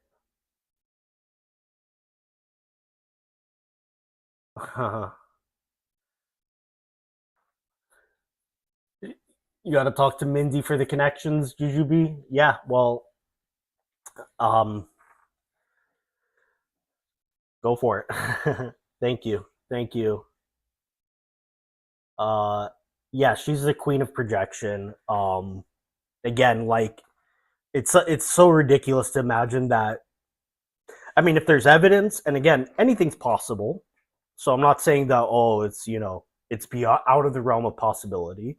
Anything is possible, but bring some effing evidence. For once, Candace, you have not provided one piece of any evidence whatsoever, direct or really circumstantial, even, that there's anything more to the Charlie Kirk assassination than Tyler Robinson didn't like him and took the shot. After 10, 11 months of speculation and grifting and making millions and millions of dollars, you have not provided anything to help the investigation. And you have the resources, but you're not a truth seeker. You're a cockroach. You're a cockroach. Um, Good night, Mackenzie. Good night.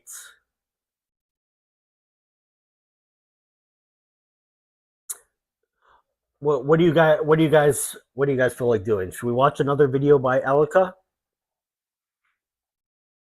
Should we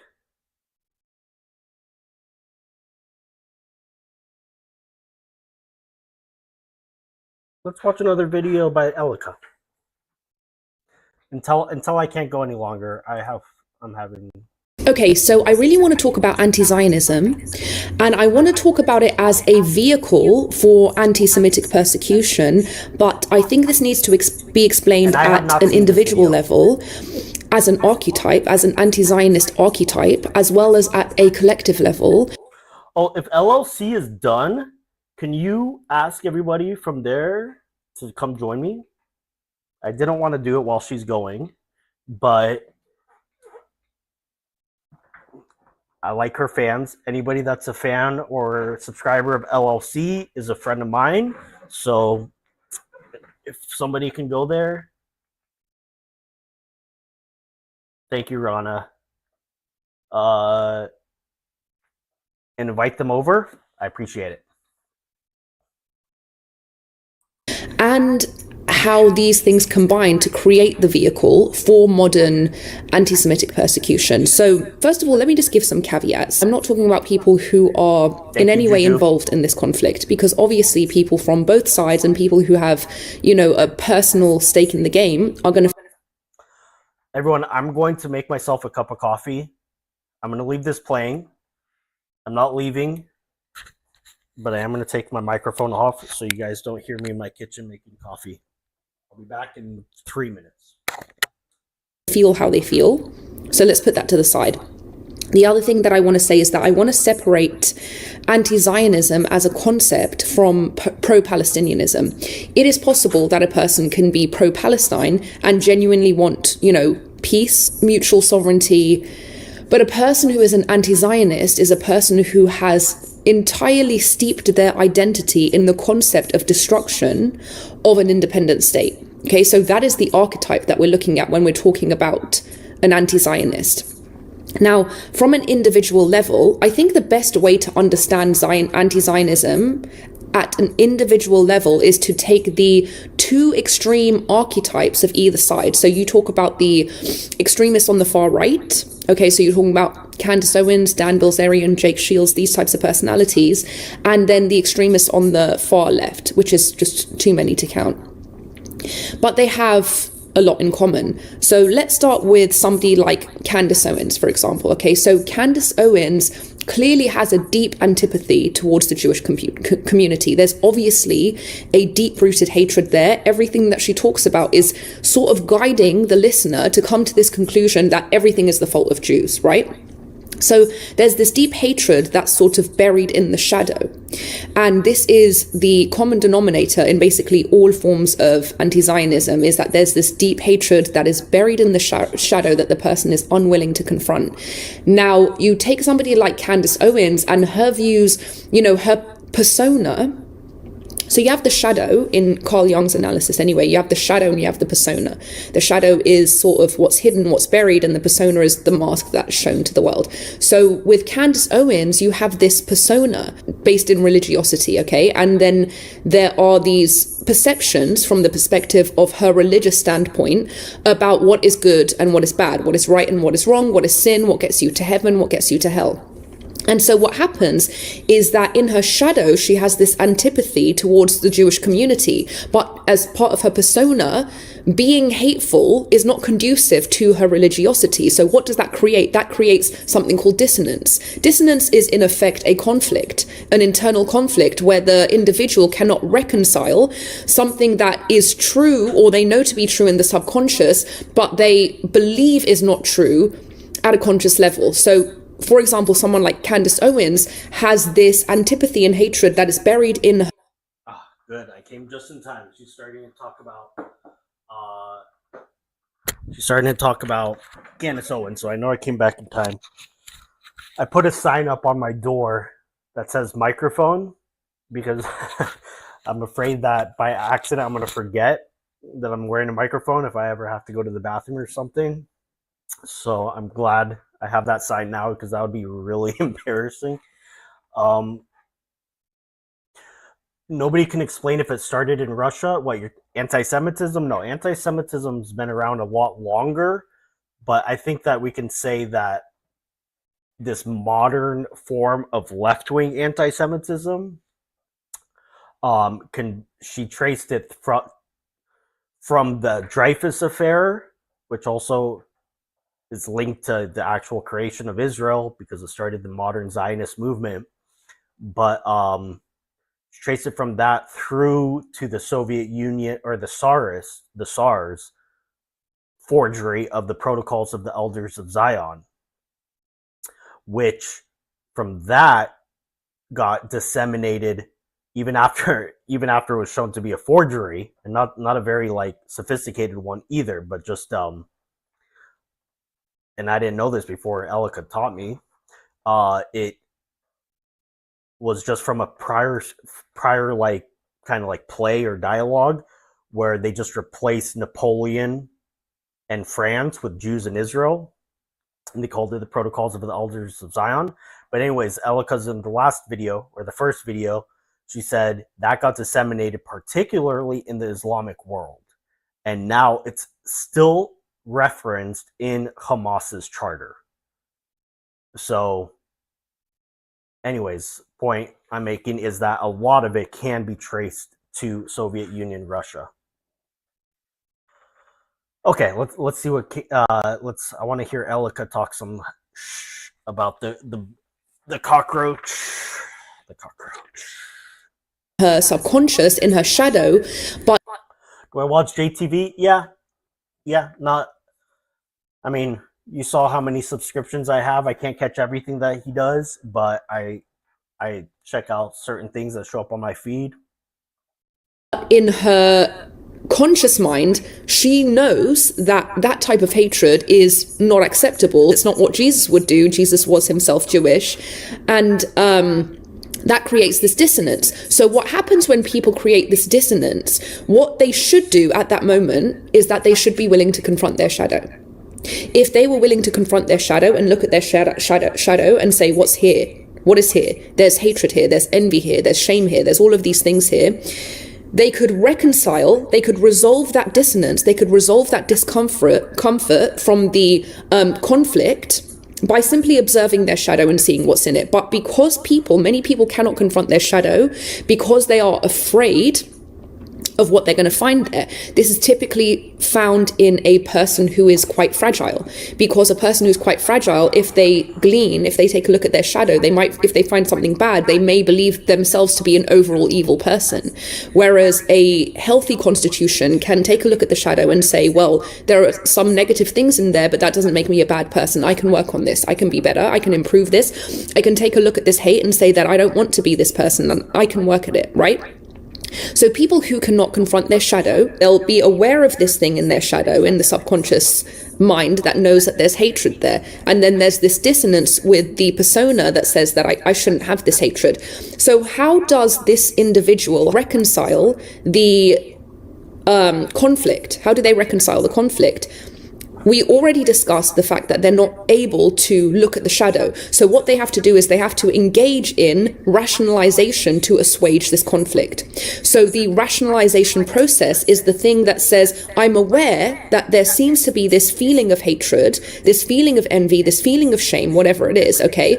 But I don't want to accept that. I don't want to look at my shadow and see that that's there. So what I'm going to do instead is rationalize that and say that that's not about hatred, that's not about shame, that's not about any of those things. This is just about XYZ, okay? It is just about humanity, okay? So there's a rationalization process that seeks to assuage the conflict and resolve the dissonance between the shadow and the persona. So that's an anti-Zionist on the far right. You're talking about sort of like a Candace Owens anti-Zionist archetype. Now you go to the far left and you talk about people who identify as anti-Zionists, yes, but overwhelmingly these are going to be people that are... So yeah, as I'm sure Saves, you might be about to say, Candace Owens is not on the right. I agree. This video, I think this is like from a year ago. So, you know, Candace Owens was still on the right grift, the grift of the right. And I think, how did she get on the right grift? You know, when I first realized Candace Owens was retarded, and this is not to say, so I'm not in favor of the COVID vaccine or anything like that. I took it, but I didn't make my kids take it. And I totally respect anybody who chose not to take it. And it looks like in hindsight, that was the smart move. But that being said, when I first realized Candace was retarded was when she actually posted something that said something along the lines that even if I knew it would save my life, I would not take the vaccine. And I remember thinking to myself, like, wait, even if you knew, like, based on that premise, like, you knew that it would save your life, you would rather die than take it? Like, what's the principle that espouses? I thought that was really retarded, because the reason you don't want to take the vaccine is that you're afraid that it would injure you and you think that the risk outweighs the reward. But if you knew that if you do not take it, you would die, and if you do take it, you will not die, then why would you not take it at that point? That's when I realized like she's just kind of retarded, right? And again, I'm not saying that I'm in favor of the vaccine. I'm just saying that based on the premise that she gave, that makes no sense. Now, it'd be another thing to say, I would rather die than force my kid to take it or something like that, because then it'll be like, yeah, okay, because that's a principle. You'd rather die than risk your child being harmed. Okay. But what she's saying is that if she knew that she would die if she doesn't take it, and she would not die if she did take it, she would still not take it, and that's like stupid, right? So that's when that's when I realized like she's just kind of retarded. She is retarded. She is retarded. She's very articulate. She's very well spoken. And she's attractive, at least with all the studio lighting and the makeup. That's why she has a following. And she's very charismatic. But she's not smart. She's not a smart person. Okay. Anyways, I have to interject every so often to just talk shit about Candace because she's anti-colonialist, anti-imperialist, and all of these things, and overwhelmingly also people who have a background, racially, ethnically, nationally, whatever, of a dark history of colonization and imperialism. So what you see with the far leftist archetype, which is interesting, is that what these people have buried in their shadow is shame. And the reason for this especially is because when you talk about this far leftist personality, this far leftist archetype, you are talking about people who are very conductive. They are people who are very much rooted more in collectivism than in individualism, which you're going to find further to the right. And this idea of collectivism, this idea of mutual responsibility for one another, breeds this feeling of, connection with the other. And so if a behavior is considered to be wrong, even at a collective level, there's an internalized individual shame. Now, again, a healthy constitution, a healthy personality can look at that shame, that internalized shame, and say, but this is not my shame. I don't own this shame. This doesn't belong to me. I didn't commit those acts. I'm not a colonizer. My great-great-great-great-grandfather might have been, okay? The people that came before me might have been. That was a different lifetime, and that wasn't me. I have no responsibility for that, okay? But the reason that they cannot reconcile that shame is because they are constantly exposed to this culture that reinforces it. They are constantly exposed to this narrative of white colonizers, colonization, imperialism, and we all have to be collectively responsible for this history by loudly denouncing it now, otherwise we are the same colonizers, etc. Okay, so there's this culture, this milieu of moral responsibility that comes with the far left especially. And so what happens with these far leftist anti-Zionist archetypes is that they internalize this shame, but there's nothing to do with it because they can't escape it. They cannot escape being white. They can't not be American. They cannot not be European. And so because there's nowhere for this shame to go in the body, it can't be metabolized, it has to be projected. And so this is where this anti-Zionism and anti-Semitism really comes in, because you have a personality that has all of this shame, that has all of this internalized, unmetabolized shame, and it needs to be projected onto something. And so you get an opportunity here. The far leftist anti-Zionist gets an opportunity here to project all of that shame of colonialism and imperialism and all of these things onto Jews, onto Israelis, and say, it is you're the imperialist, you're the colonizer, not me. Why? Because once again, the fragile personality type is unwilling to confront their own shadow. If they were able to confront their own shadow, again, what did we say? They would say, but this, I don't inherit any of this shame. This is not for me, which is true. Yeah, and Elica brings up a good point, and she's talking about the left-wingers that keep pointing to Israel and saying Israel's colonizing, Jews are colonists and stuff, and it's a way to escape because, and they'll say, what should be the solution? Oh, well, the Jews and Israelis need to leave, right? But if you follow that logic to the end, they would be saying also, that they have to leave because the Native Americans were here before, right? Forget about, the argument that actually Jews are indigenous to Israel, but leaving that aside, even if you believe that the Jews are all Europeans, which, by the way, is not true. If you ever go to Israel, most of the Jews there are actually from Muslim countries that were kicked out. But even if you believe that, because, most Jews in America are Ashkenazi white Jews, so that's kind of the stereotype. But then you would say, then logically, then why would they not have to do the same thing and leave this land, which was originally Native Americans? But they escaped that. They never internalized the contradiction. They can say, well, I'm standing up for the Palestinians now, and I don't have to do anything except go to a march against Israel. So they get the satisfaction of being virtuous without actually having to do anything. True and correct, but they're afraid of their own shadow, and they're in this culture of shame. So the only place that this shame has to go, which cannot go inside, it's too painful, has to be projected.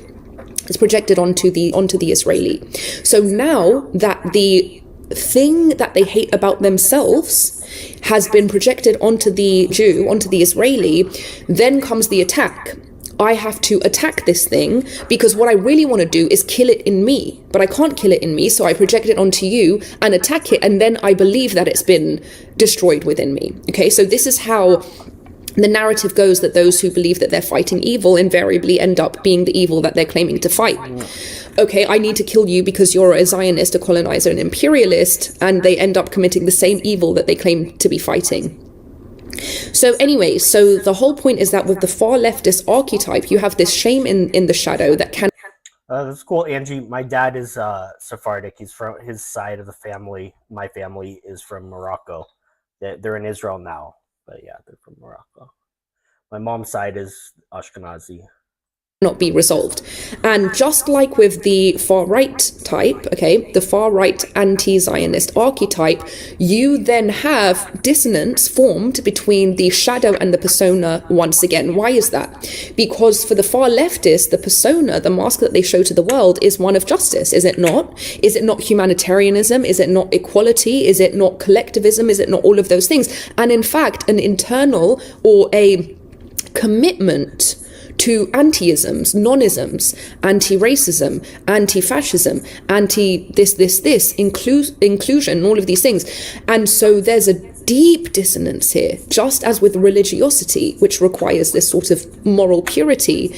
We're getting the exact same thing on the far left with this persona of moral purity that requires inclusion, love, not othering, not hating people based on their race or ethnicity. So now you have this dissonance between the shadow of the far leftist. That's cool, Nine-Toe. We're all mutts. We're all mutts. There's no such thing as a pure ethnicity, which is shame, and the persona of the far leftist, which is humanity. How does the far leftist reconcile the dissonance? The same way that the far rightist reconciled the dissonance, through the mechanism of anti-Zionism as a form of rationalization. So the shadow has all of this shame, has all of this hatred, has all of this bigotry. Because the individual cannot accept that, because it contradicts the persona, they rationalize the shadow. I don't hate Jews. I'm not an anti-Semite. I'm just an anti-Zionist. I just believe in humanity and compassion, okay? But we know that this is not an easy rationalization, because you see the behaviors. You see the behaviors of these extremists, which are deeply, deeply hateful. So now we arrive at this place where we have two personalities that are essentially engaged in the same behavior of rationalization for what they're not willing to confront in their shadow. Now we're going to talk about how this leads to anti-Zionism as a collective movement. So at an individual level, these attempts to reconcile the dissonance end up ultimately becoming weak and weakened, because there's this internal war that's constantly ongoing, where the individual says to themselves at a subconscious level, perhaps not at a conscious level, but at a subconscious level, aren't I just being so hateful? Aren't I just being so hateful? I claim that I'm against colonialism and imperialism and all of these things, and that's why I'm, an anti-Zionist. That's why I'm part of this, vociferous movement to dismantle a state. No other states in the world, mind you. Don't want to dismantle any other nation, any other state in the world. I simply want to dismantle the Jewish state, which is absolutely necessary for Jewish safety and survival. And we can see that when Jews did not have a homeland, what happened to them? And so their existence, statehood, sovereignty in their ancestral homeland is unquestionable. Any genuinely compassionate individual can understand that. That doesn't mean that they necessarily agree with, military policies of the Israeli government or the current government, but you still would not advocate to dismantle the entire state. You might advocate for a regime change. You might advocate for a change of leadership, of a change of the far-right extremists in government, for example, okay? But you do not advocate for the collapse, the dismantling of a state, any state. Fundamentally odd behavior. So this is a person that's saying, it's all just about humanity. I just think that the state of Israel can't exist because of colonialism, blah, blah, blah. But at the same time, there's this constant remembering. There's this constant subconscious remembering. But I live in the United States of America. This is the biggest, historically, one of the biggest colonial projects in history, right? And I'm not leaving. I'm living on stolen land, and yet I'm saying that I kind of understand why this brutality occurred against people who live on stolen land. And so there's this subconscious awareness that I'm actually justifying hatred against violence against myself. I'm justifying terrorism against myself by my own logic. So the subconscious cannot lie to itself. There's a constant internal contradiction, constant internal war between I want to believe that I'm an anti-Zionist because I'm a good person, but none of my logic makes sense. So now enter anti-Zionism at a collective level. Anti-Zionism as a collective, as a movement, as a community provides an opportunity for co-rationalization. So at an individual level, rationalization may be effective up to a certain point, but it is not going to go the entire way unless it's fortified, unless it's substantiated by some mechanism of co-regulation. And that's where anti-Zionism as a collective, as a movement comes in. Because just where you're getting weak, just where that's that part of you that says, maybe I'm really just an asshole, then the movement comes and says, you're not an asshole, you're a good person, you just believe in humanity, which is the lie that the person's telling themselves.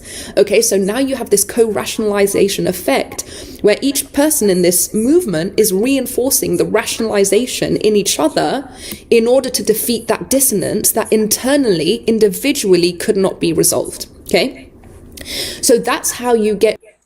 Yeah, Naito, I agree. There's a lot of cognitive dissonance of the left. It's kind of like when Charlie Kirk was debating Hassan Piker, which I just saw a clip of, and he's telling him, Charlie Kirk is saying this. He's saying, "I'm a capitalist. I'm pro-free markets, and I live that way. I take risks. I built a business. I try to make money to pay my employees, to live as good a life as possible. That's what I believe, and that's what I live. You, Hassan Piker, believe in socialism and communism, but you live like a multi-millionaire. So how is that? You're not living the way you preach. That's the cognitive dissonance. But these rich, wealthy liberals that are living in the Hamptons and are pro-communism, do they ever donate all their money to charity like they want? No, because they want their money, right? But they get to feel good about it by saying, "Oh, I'm going to vote for communists. I'm going to support communism in theory," but they never actually live the way that they preach. So until Bernie Sanders sells his second home and gives it to the government to redistribute, he's a hypocrite, in my opinion. Same with Hassan Piker and all these wealthy communists.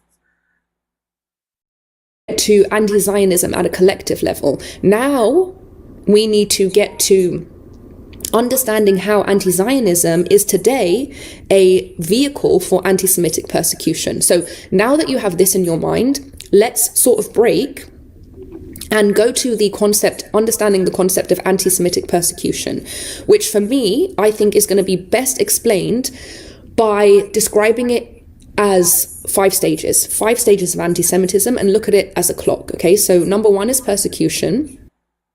Okay, I want to pay attention to this, so I'm going to pause it for a second so that we can listen to the whole thing, because I haven't seen this video. So let's take a break to punch the candy roach. Yeah, the Palestinian Arab identity. You know, I don't want to insult Palestinians, because I think that there's too much of, like,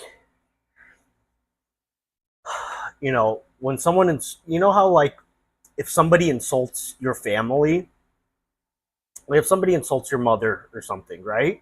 You're going to go back and, I mean, often you're going to go back and respond by insulting their family, right? Because they're insulting your family, but you're not really against their family, right? You have nothing against their family. They didn't do anything to you. You're just trying to insult them because they insulted your family.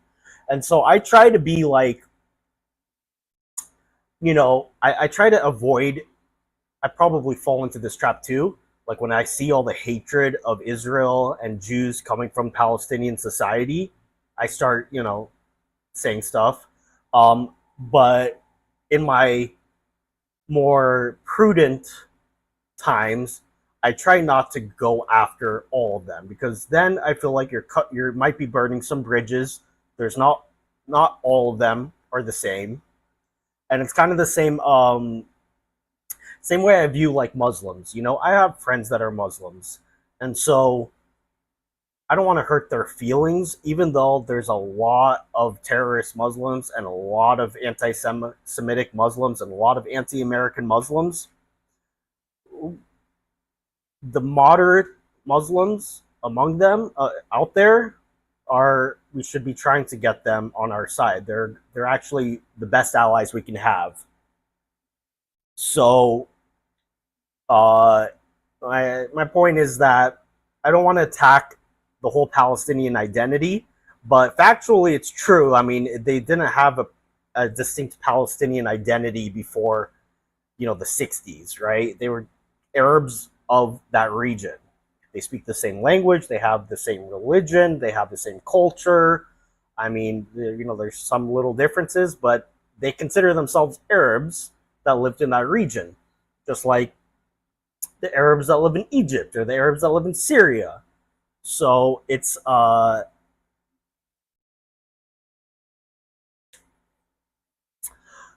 true. I mean, they only define this new Palestinian identity as a way to use as a cudgel against Israel. Yeah, I mean, Nine-Toe, you're right. The Palestinians they have a sick society.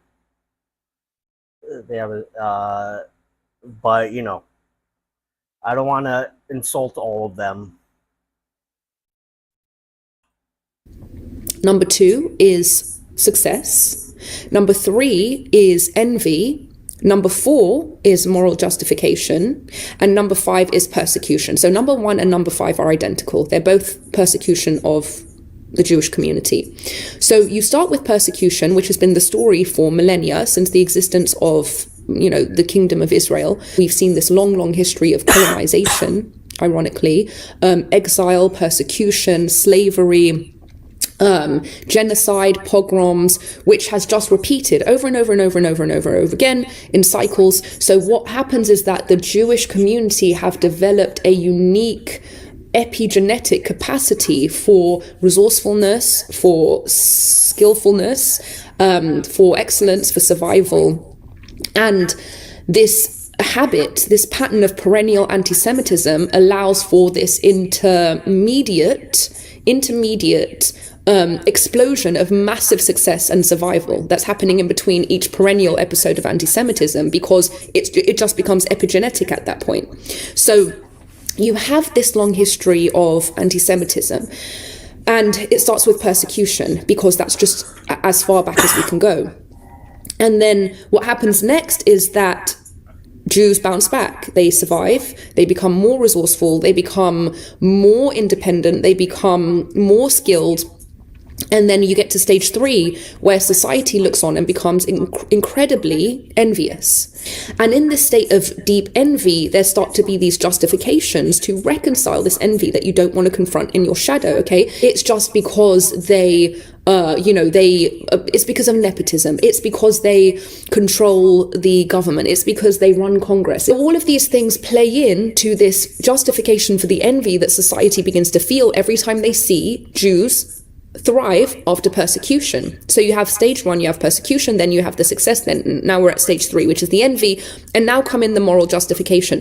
So if we're talking about, like, let's say the Hitlerian era, for example, okay, you have someone like Hitler, who many historians have frequently described as having this envy towards the Jewish community. Yeah, Save Smiles, 100%. They need to get out of, the Palestinians need to get out of this victimhood mentality. It's really just pathetic at this point. Oh my God, I live 20 miles east of where my grandparents live, and now I'm gonna, carry this victimhood mentality for the rest of eternity and pass it on generation. It's pathetic. Yeah, and that's what the conflict really comes down to, if you think about it. The Palestinians nowadays in the West Bank or in Gaza that are perpetually refugees, they live like 20 miles away from where their grandparents lived. And there was a war, they became refugees 100 years ago or 80 years ago. And they still pass on this like refugee perpetual victimhood status. It's pathetic. It's like, imagine your grandparents being evicted from Orange County and now you live in Los Angeles County. And that's all you think about is how your grandparents were evicted from 30 miles away. It's pathetic. And until they move on from that, they are not going to be prosperous. I agree. And of course, Hitler can't look at his shadow, because Hitler is a quintessential, fragile, malignant narcissist who, if he were to look at his shadow, he would probably correctly identify himself as just inherently evil. So you get Hitler, who's massively envious of the Jewish community and feels this deep, deep sense of inferiority because he's a fragile narcissist. And so in order to reconcile that dissonance that's coming up, okay, so the dissonance is coming back up in his shadow. He knows that he's envious and hateful and bigoted and all of these things, but his persona says, well, I'm not inferior, I'm not jealous, I'm not any of those things. How is he going to reconcile the fact that he, in his shadow, feels deeply, deeply inferior? Well, how do you reconcile any feeling? You project the opposite, right? So you feel deeply inferior. What you do in your persona is that you create superiority to deflect from the inferiority that's buried in your shadow. That's interesting, and that kind of goes back to what we were watching yesterday with the eclectic journalist about Andrew Tate, kind of putting forth an exaggerated ego to probably kind of deflect from his own inferiority complex. And Hitler had a lot of reasons to feel inferior. So now you create an entire system rooted in supremacy, racial supremacy. Why does it have to be racial supremacy? Because that is the only thing. You have to find an immutable characteristic to make you superior, because there's nothing that can justify your superiority in the real world, because you are actually, you suck. Right? Hitler sucks. How could he actually justify any form of superiority in the physical world. He can't. So he has to create an inherent superiority. I'm born superior just because I'm German, and you're born inferior just because you're Jewish. Therefore, he's created now a framework that resolves the dissonance in his shadow, which is that he feels inferior. And now he's created an externalized framework that makes him feel superior without actually having to confront and reconcile his shadow. So that becomes the framework. Nine Toe, I want to respond to that. Sorry if I keep interrupting with her, but yeah, you're right. The Gazans did vote in Hamas, and there is some collective responsibility for what Hamas does. I agree. I feel bad for the Palestinian children. They are raised to be pathetic. It's sad. It's like a form of child abuse, the way that they're raised. They're raised to hate Jews, to feel constantly inferior, to have hatred and anger and resentment. And what bothers me so much about the pro-Palestinian cause in the West is how they use the Palestinians. They don't seem to give a shit about the actual Palestinians, because if they did, they would be encouraging them to better themselves and to seek a better life. But they just support them in order to hate on Israel. They actually want them, in a sick, perverse way, they want them to die,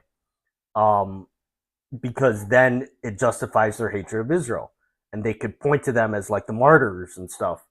So these pro-Palestinian activists in the West, most of them, I think have no actual sympathy for the Palestinians. I think it's just a way to hate Israel, and by extension hate America, because that's what she's talking about the self-hatred and the shame. And they I mean, has any of their activism done anything to make the Palestinians' lives better? Is it doing anything? Is it achieving anything? No. But they want them to stay perpetually victims. So I hate them. JP600. Yeah, I think Hitler's medical reports, I mentioned this in the chat, I think, that it said that he had an undescended testicle and a micropenis. So that might also have something to do with his whole inferiority complex. The vehicle.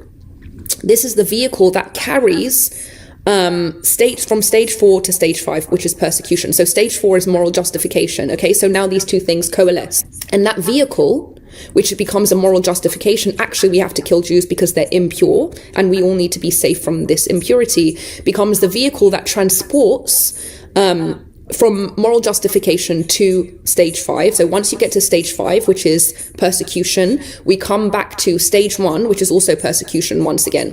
Okay, so the clock begins running again. So you have, in Hitler's era, you had persecution from before, 2, success. Okay, so persecution, 1, 2, success, 3, Hitler's envy, 4, moral justification, which is found in this external framework of racial supremacy, and that becomes, they merge, and that becomes the vehicle to go to 5, which is persecution, and that was the genocide committed during the Holocaust. Okay, so now the clock starts running again on Jewish persecution after the Holocaust. So what happens after the Holocaust? The survivors go out into the world, and what do? Stage 2, masses of success, becoming more resilient, more resourceful. These are a community of survivors and builders. And so again, the entire world is looking on, where 5 seconds ago they were in the state of victimization, which was very, very, very comfortable for the anti-Semitic world. If you know anything about being surrounded by envious people, what do you know about that? You know that they're so thrilled when you're suffering, because that is the only time they feel equal or superior to you. All the other times they feel inferior to you, and that is why they're constantly engaged in this subconscious campaign to lower you, if not destroy you entirely. So the clock starts running back to Jewish persecution after the Holocaust. The entire world is deeply comfortable because these massively successful, massively resourceful individuals have been persecuted once again. So Now we start to enter stage 2 era. That's the several decades after the Holocaust. So for several decades now, you have these survivors that are going out in the world and achieving and succeeding once again, because that is what Jews do. And now you get to stage 3 in society, which is happening a few decades after that. Okay, so you see the time frame. The time frame is always between 2 to 4 decades. That's the estimation for the clock to start running from 1 back to 5 again. Sorry, not decades, generations, which is where we are now. We're approaching that period of time. So now you have the world once again deeply envious. This is a community that was subjected to genocide to the tune of 6 million plus, okay? And they are thriving better than people had no persecution at all. But of course, if you are paying attention, you understand that this is natural. This is of course what they would do because they're resilient because of the long history of persecution. However, society doesn't understand this and becomes deeply envious once again that the Jewish community is showing unprecedented amounts of growth and survival and resilience. And so the envy begins again. Now we get to stage 3. Society becomes envious once again. Now we are at stage 4. So stage 4 in anti-Semitic persecution is where we are today. This moment in history is stage 4, okay? Now, the envious society deeply seeks to reconcile this dissonance that's come up in their shadow. The ugly in the shadow has come up again. Envy, hatred, bigotry, antipathy, it's there in the shadow. And it seeks a rationalization. It seeks a rationalization, a moral justification for this hatred that it's not willing to confront in its shadow. Now, what it wants to do, okay, so we're at stage 4. What it wants to do at stage 4 is attach again to a framework, to carry it to stage 5 of persecution, but it can't attach to the former framework. The former framework was what? It was fascism. It was racial superiority. Why can't it attach? Because that framework of anti-Semitism has been delegitimized, okay? So gone, disappeared, dispensed with.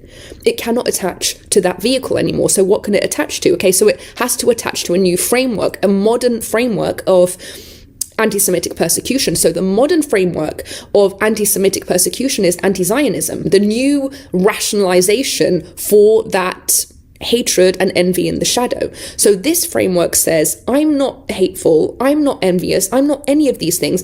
I just believe in humanity. And I just think that the Jewish state, not any other state in the world, mind you, only the Jewish state needs to be entirely dismantled and eradicated, okay? But internally, you know what's coming up in your shadow. You know that's just going to breed not just Jewish persecution at the time of the collapse of the state, but thereafter.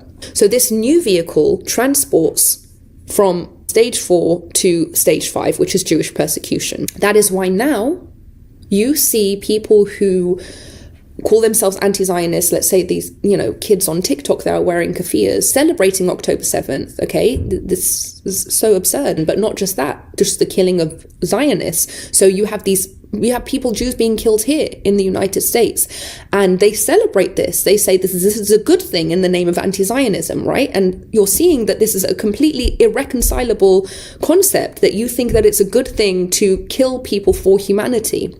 It's very Maoist, it's very Leninist, it's very Stalinist. So that is why you're seeing now people celebrating the killing of Jews, and this is just a perennial pattern of anti-Semitic persecution, which, if it's not recognized, I guess gives us not much more time for the wave of persecution to come back round again, and indeed we are seeing this.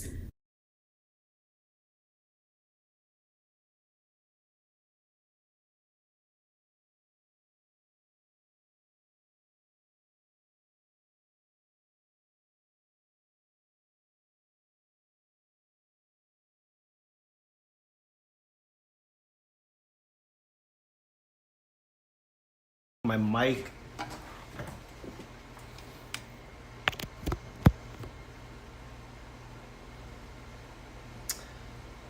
Okay, sorry. I had to unhook my mic because my phone was about to die. I used my phone as my camera.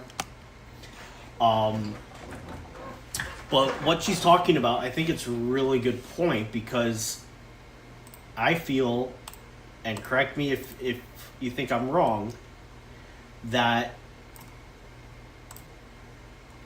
the way that so many people talk about Israel and as just like the most evil thing ever. They're almost setting up an okay, like a permission structure that if Iran, which is Israel's biggest enemy, were to carry out its threats that it makes all the time, which is to nuke Israel, I really feel that you would have a large celebration amongst certain groups in the West.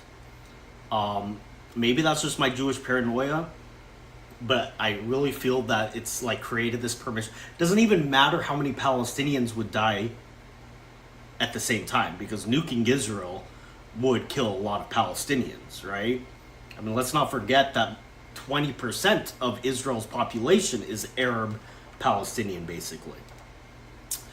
But because the hatred is so deeply embedded, I really feel that's the permission structure. And they would, and they would justify it too. They would say, oh, look at how Israel treated Gaza. And that's kind of another topic for another day. We could debate Israel's reaction to October 7th. I think that, they did what they had to do against Hamas. And they did it in a way that spared as many civilian lives as possible when you're dealing with a radical jihadist group that uses civilians. But that's how they would justify it. That's just my opinion. I feel like you would see a lot of celebrations, and they would again justify it, which is why I am so in favor of getting rid of the Islamic regime of Iran.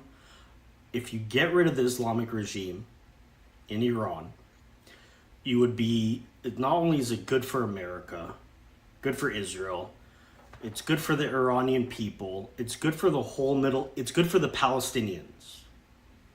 I really truly believe that it will lead to a better life, because the Palestinians will not have their main backers, the Palestinian jihadi movement will not have their main backer, and they will have to come to terms with the fact that Israel exists and they need to move toward reconciliation. So I really hope Trump helps with the downfall. I'm not saying I want an Iraq-style invasion or anything like that. I'm not saying that, but I do hope that the IRGC falls. You see the IRGC fall, you're going to see a huge outpouring of peace. First off, if the Shah were to be, Pahlavi were to be reinstalled, or not reinstalled, but if the Iranian people, I want the Iranian people to choose their government, but it seems like most of them want the Shah. If he came back, he would make peace with Israel. That would open the floodgates to all these other countries, and the Middle East would not be a shit show that it is now. So, God willing, that happens. And,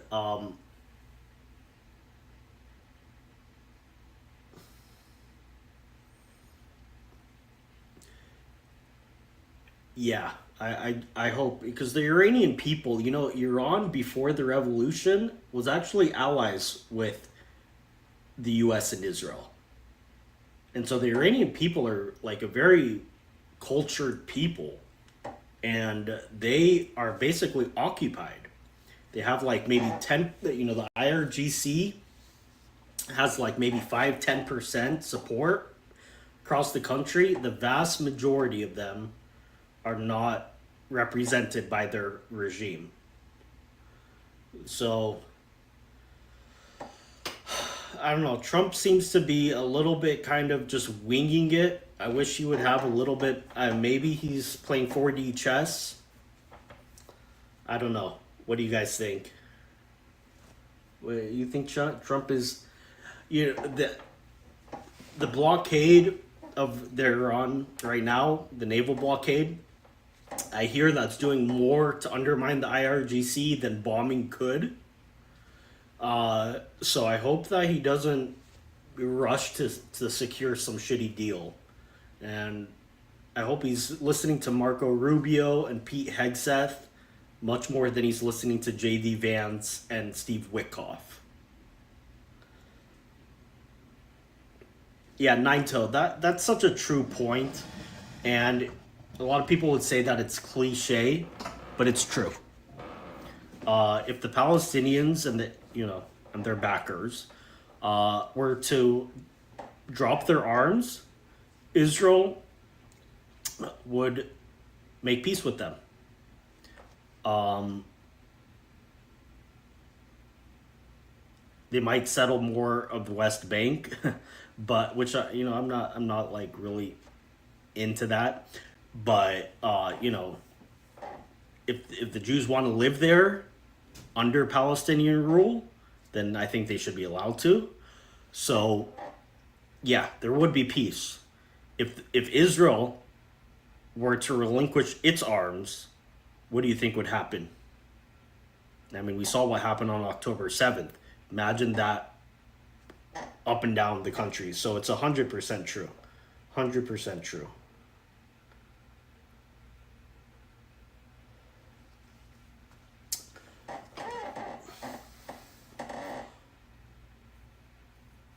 There's more to it than what we see. Yeah, I mean, I'm sure that's true, Nikki. I'm sure Trump has more to it than what we're seeing in the public. But look, I'm a big fan of Trump. I'm a big fan, unqualified, big fan of Trump. But that doesn't mean that I like every single thing he does. And I think he could have finished this job in Iran back in May. Then keep doing the naval blockade, and it wouldn't be in the news. Gas prices would be down. He'd be looking a lot better at the midterms. But he didn't. He gave them. He kind of went 90% of the way, stopped, and I feel like he thinks that he's dealing kind of with like a Venezuela model. In Venezuela, we took out the leader, and now we're dealing with the next in line, and they're reasonable. That's not how the Iranian regime is set up. You take out their leader, they just prop up someone else. You gotta really get rid of the regime. So I think that he's a little naive when it comes to how the Iranians are. He feels like, look, any rational actor that just faced what the U.S. and Israel did to Iran would be like, okay, we're gonna make a deal, right? That's how a rational actor that actually cares about their country would be acting. But the regime doesn't give a shit about their country. They only care about their regime, and they know that if given the chance, the people of the country would overthrow the regime. Remember, that's how this all goes. That's how this all got started. In January, the protests. So I think Trump kind of is looking at it like a businessman through those lens. Like, everybody wants what's best for them, and that's not how the Iranian regime operates. I think Marco Rubio probably knows that, but there's different factions within the Trump administration. There's like the Witkoff, Kushner, JD faction that really wants a deal, and then the other side that knows that there's really the thing with the Iranian regime is they don't want a deal. They do not want a deal. They want to negotiate indefinitely. They might make some small deals along the way, but they do not want an actual deal. That means giving up their nukes and opening up the strait, because that might lead to their downfall. So they don't want a deal, they want to negotiate. And I feel like Trump is a little bit naive about it. Yeah, if we bomb their bridges, they'll just drive goats and camels across. They don't care. It's true. I mean, it's true. But the key is to arm the Iranian people. I don't know how you do it. It's a lot easier said than done. You can't. I guess you can't just drop parachutes of guns. but that would be the best way. Yeah, and they don't even have to negotiate until we get a Democrat in power. They'll negotiate until November. If the Democrats get in power, they'll impeach Trump, and Trump will be a lame duck, basically. So, good night, Juju. Uh, I feel that Trump might be smart here in putting a pause on things to get past the midterms, because if the Democrats take over the House and the Senate, that's really gonna help. Like, it's gonna screw the country over. So, you know, I've been wrong about Trump before. He's sometimes, um, it seems like he's just kind of winging it, but he has a more master plan. So I'll give him credit, and I agree. Uh, but I really wish he just went the full 100% back in May. We wouldn't be dealing with it now. We would just have the blockade, and the Strait of Hormuz would probably be open. Um, and this wouldn't be top of the news. Gas prices would be down. He'd be looking better, but he didn't. He put the brakes on at 90%, and I feel like that was a mistake. But you know, I still love Trump. Um,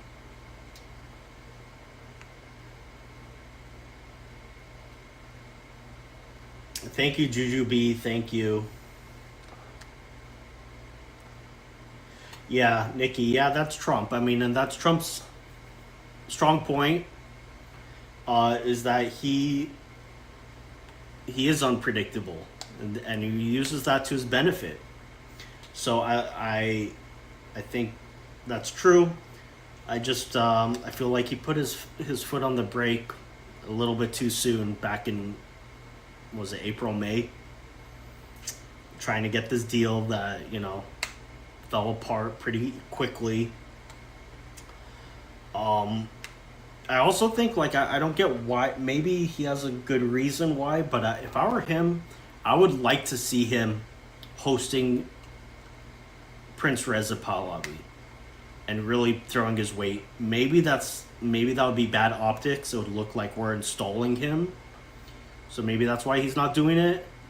But that's what I would like to see, because, I mean, what's wrong with Prince Reza Pahlavi? I mean, this guy says all the right things. He just seems like a decent person, not power hungry, just cares about his country, and doesn't even want to rule it. He just wants to be a transitional figure to a democracy. So I feel like if Trump throws his weight behind him, that would be a smart move. But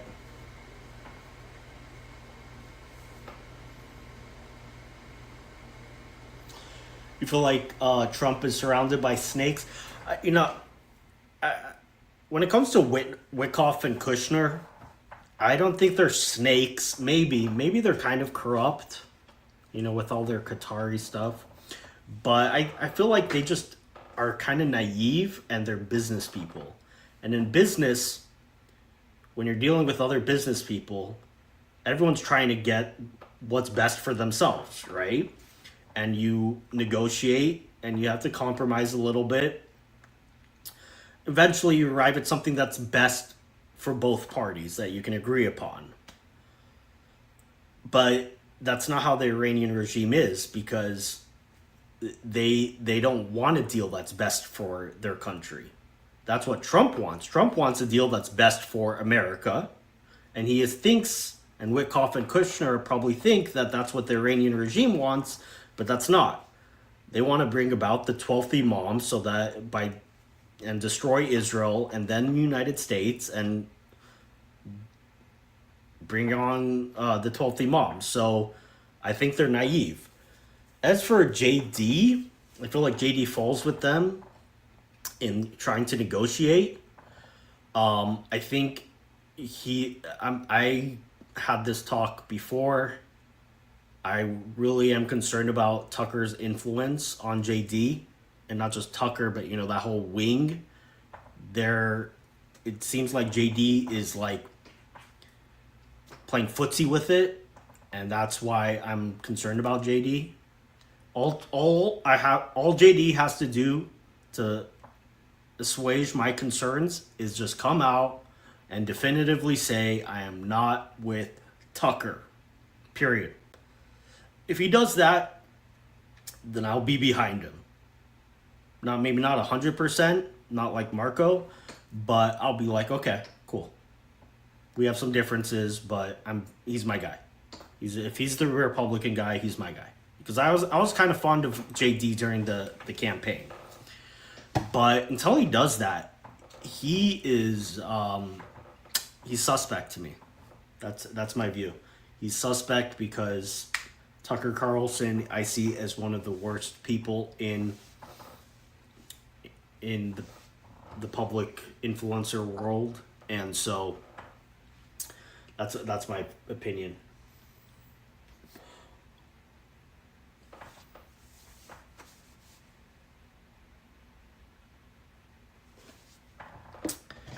Yeah, did you know that like even like pre-Islamic Revolution Iran, I think like Israeli architects helped build the Iranian airport in Tehran. They had really warm relations. I mean, I think the original Shah, was also kind of playing footsie with the Soviet Union, so it wasn't like they were firmly pro-America in the same way that other countries are, but and that actually, I think, led to some of the reasoning behind why the CIA supported the Islamic Revolution.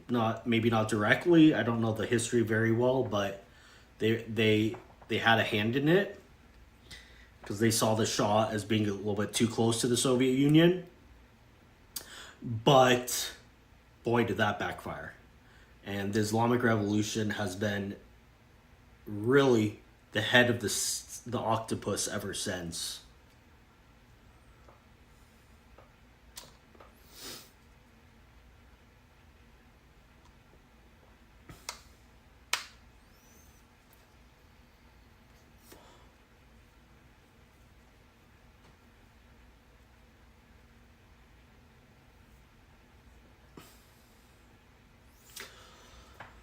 All right, everyone.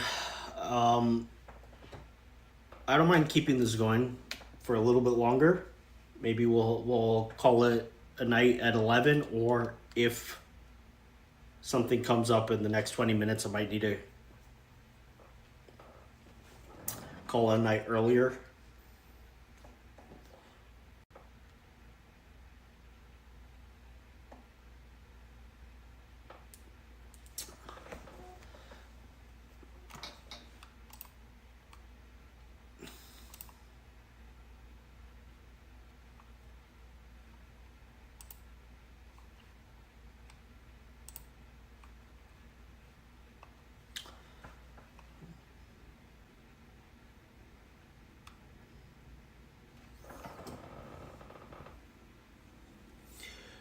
Yeah, Save Smiles. Yeah, that's what I think it came up earlier in this video, actually. The first two countries to recognize Israel, I'm pretty sure, were the Soviet Union and the United States. And the Soviet Union thought that they were going to have a close ally in Israel, because, again, there was a lot of like former Soviets that went to Israel, and it was a poor country at first. And the kibbutzim, the little villages, were kind of communes, and so they thought that. But Israel pretty much quickly turned to the U.S. as an ally, and so, yeah, that was a little bit discussed. What time zone are you in, Nikki? Are you Eastern? I appreciate you staying up with me.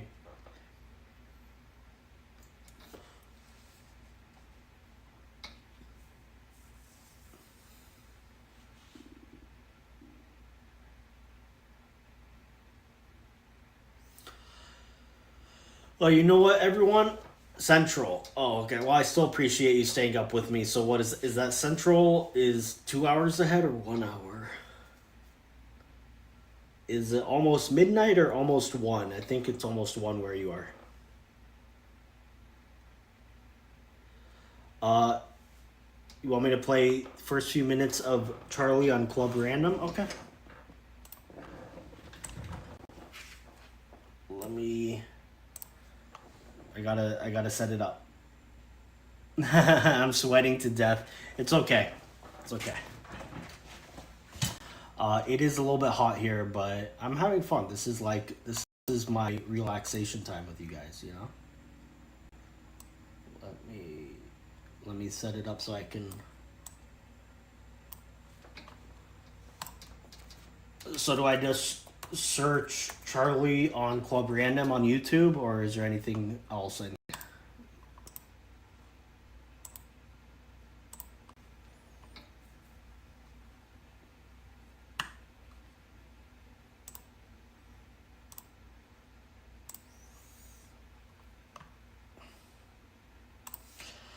I have AC Save Smiles. I just have this big AC unit because this is a home office from a converted garage, and I could turn it on, but I don't want to be really loud, and so I have my door open. I'm okay. I'm okay.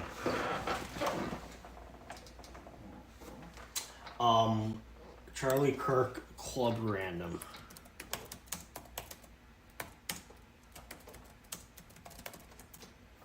Is it just one video? Okay, so Club Random is Bill Maher, one of the reasonable ones, one of the reasonable libs. I see an hour and 30 anomaly report. No, Nikki, no. I just subscribed to like 30 new people, so there's no way I can follow all these different channels. But should I put on the hour and 40-minute one or the hour and 10-minute one?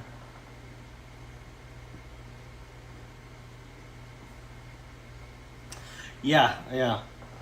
I prefer the sweaty look than the frizzy look.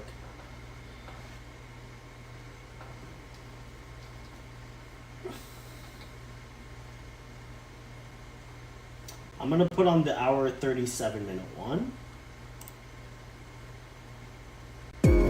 Club Random is brought to you by the audio marketing gurus at Radioactive Media. They believe in the power of audio so much they even use it themselves right here, right now. Text the word RANDOM to 511-511. Discover how audio marketing can surpass your current strategies with new and innovative ways that sound better. Go to radioactivemedia.com or text RANDOM to 511-511. Text RANDOM to 511-511 today. Oh, you saw it on my homepage, Nikki, called Anomaly Report. Sometimes I nerd out and watch like some science stuff. I like watching about different physics. Sometimes some math stuff. Just occasion when I need to cleanse myself from the news and Candace Owens and stuff. Julius Caesar look great. So it could be. I have no idea what the anomaly report is off the top of my head. Message and data rates may apply. Add ZipRecruiter's latest feature, Zip Intro, to your hiring plan. It lets you post jobs today and talk to qualified candidates tomorrow. Best of all, it does most of the work for you, so you save time. And right now, you can try Zip Intro for free at ZipRecruiter.com/random. Just go to ZipRecruiter.com/random right now to try Zip Intro for free. Again, that's ZipRecruiter.com/random. Zip Intro. Post jobs today. Talk to qualified candidates tomorrow. You know, spring is here, and the warm weather makes me want to get outside for some. The ads.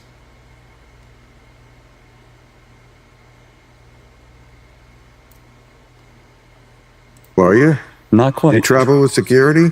Unfortunately. You do? Yeah. Wow. Like what kind? You know, security. Well, I'm sorry that you have to do that, but that's the price of fame. And boy, I mean, man, you're everywhere. You're like the new it boy of podcasts. No, it's true. We have different jihadis that want to kill me. The purple-haired jihadis, the woke guys. Well, they want to kill me just as bad. Probably. Oh, they really do. No, you've been very.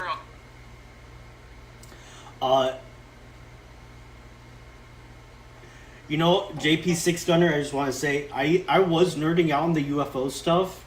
Particularly, remember a few years ago, no, this was back like 7 years ago before Tucker lost his mind.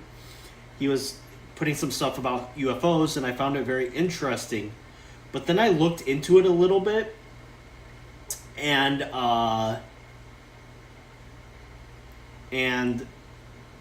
they were all debunked pretty easily. So I'm a little bit more skeptical because they really, like, when I saw it on Tucker, I'm like, oh my god, that's crazy. There's these UFO stuff going on. And then I looked into it, and they were like, those specific things were very easily debunked. So I'm like, now I'm a little bit skeptical. You know, I keep an open mind about aliens and UFOs and stuff like that. But I really, I need to see something substantial. Outspoken on the woke stuff, big time. Oh, yes. I mean, and they, just the way within a religion, they hate their own apostates more. I would say they hate me more because I'm supposed to, like, get on the short bus to Crazy Town with them. And I won't. And yet I'm still a liberal. Man, this makes me miss Charlie. We need Charlie. We need somebody like Charlie. And still, like, you know, I mean, we probably could argue all day about Donald Trump and what he's doing, which I'm not down with. But, you know, it's always the people who are closest who think, oh, gosh, you shouldn't have, you're a traitor somehow. I was going to ask, is it because they thought you were one of them and that... I am one of them. They're not one of me. Okay. It's the liberals who have... So they've left you, not you left. Yeah, well, I feel like there's... Liberal and woke are two completely different things. It was the theme of my last stand-up special that I just did a few months ago. And it's basically... Oh, I mean, it wasn't the whole special, of course, but it was a large part of it devoted to that, to proving that case that, you know, what liberals believe, woke is something completely different. It's very often the opposite. Yeah, Safe Smiles, that's a really good point. I mean, you don't need to sell me on that. That would be a good point to make to the candy tards and the Tucker tards. But it's a very good point. Yeah, I mean,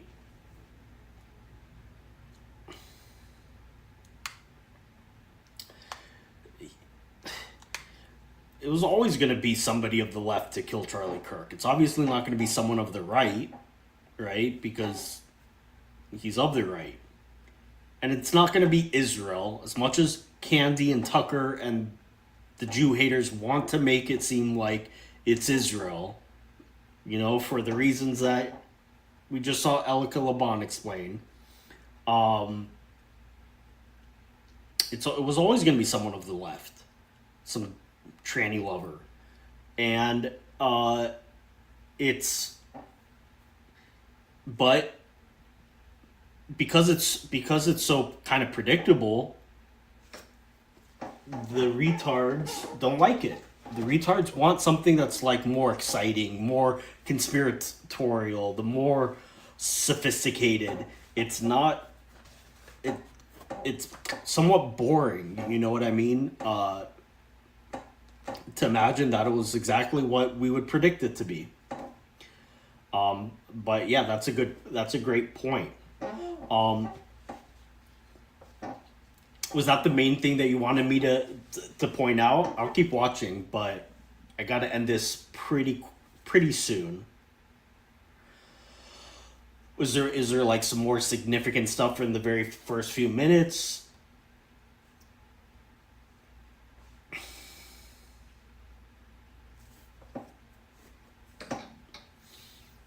You know what? Actually, I think it's probably time. You guys are great. I would love to keep going, but yeah, there's been so many trans shooters. It's like it's not a mystery. And people like mystery. People like digging. And it's no, Save Smiles, thank you. I think it's a really good point. And it should be shared more. I'm sure that he said it a bunch of times. We see these trans leftist shooters all the time. It's almost like the majority of political violence, and so, but they have to shoehorn a conspiracy into it, no matter how much evidence. So, anyways, thank you all. Please keep helping me grow my channel. I love you guys. Good night.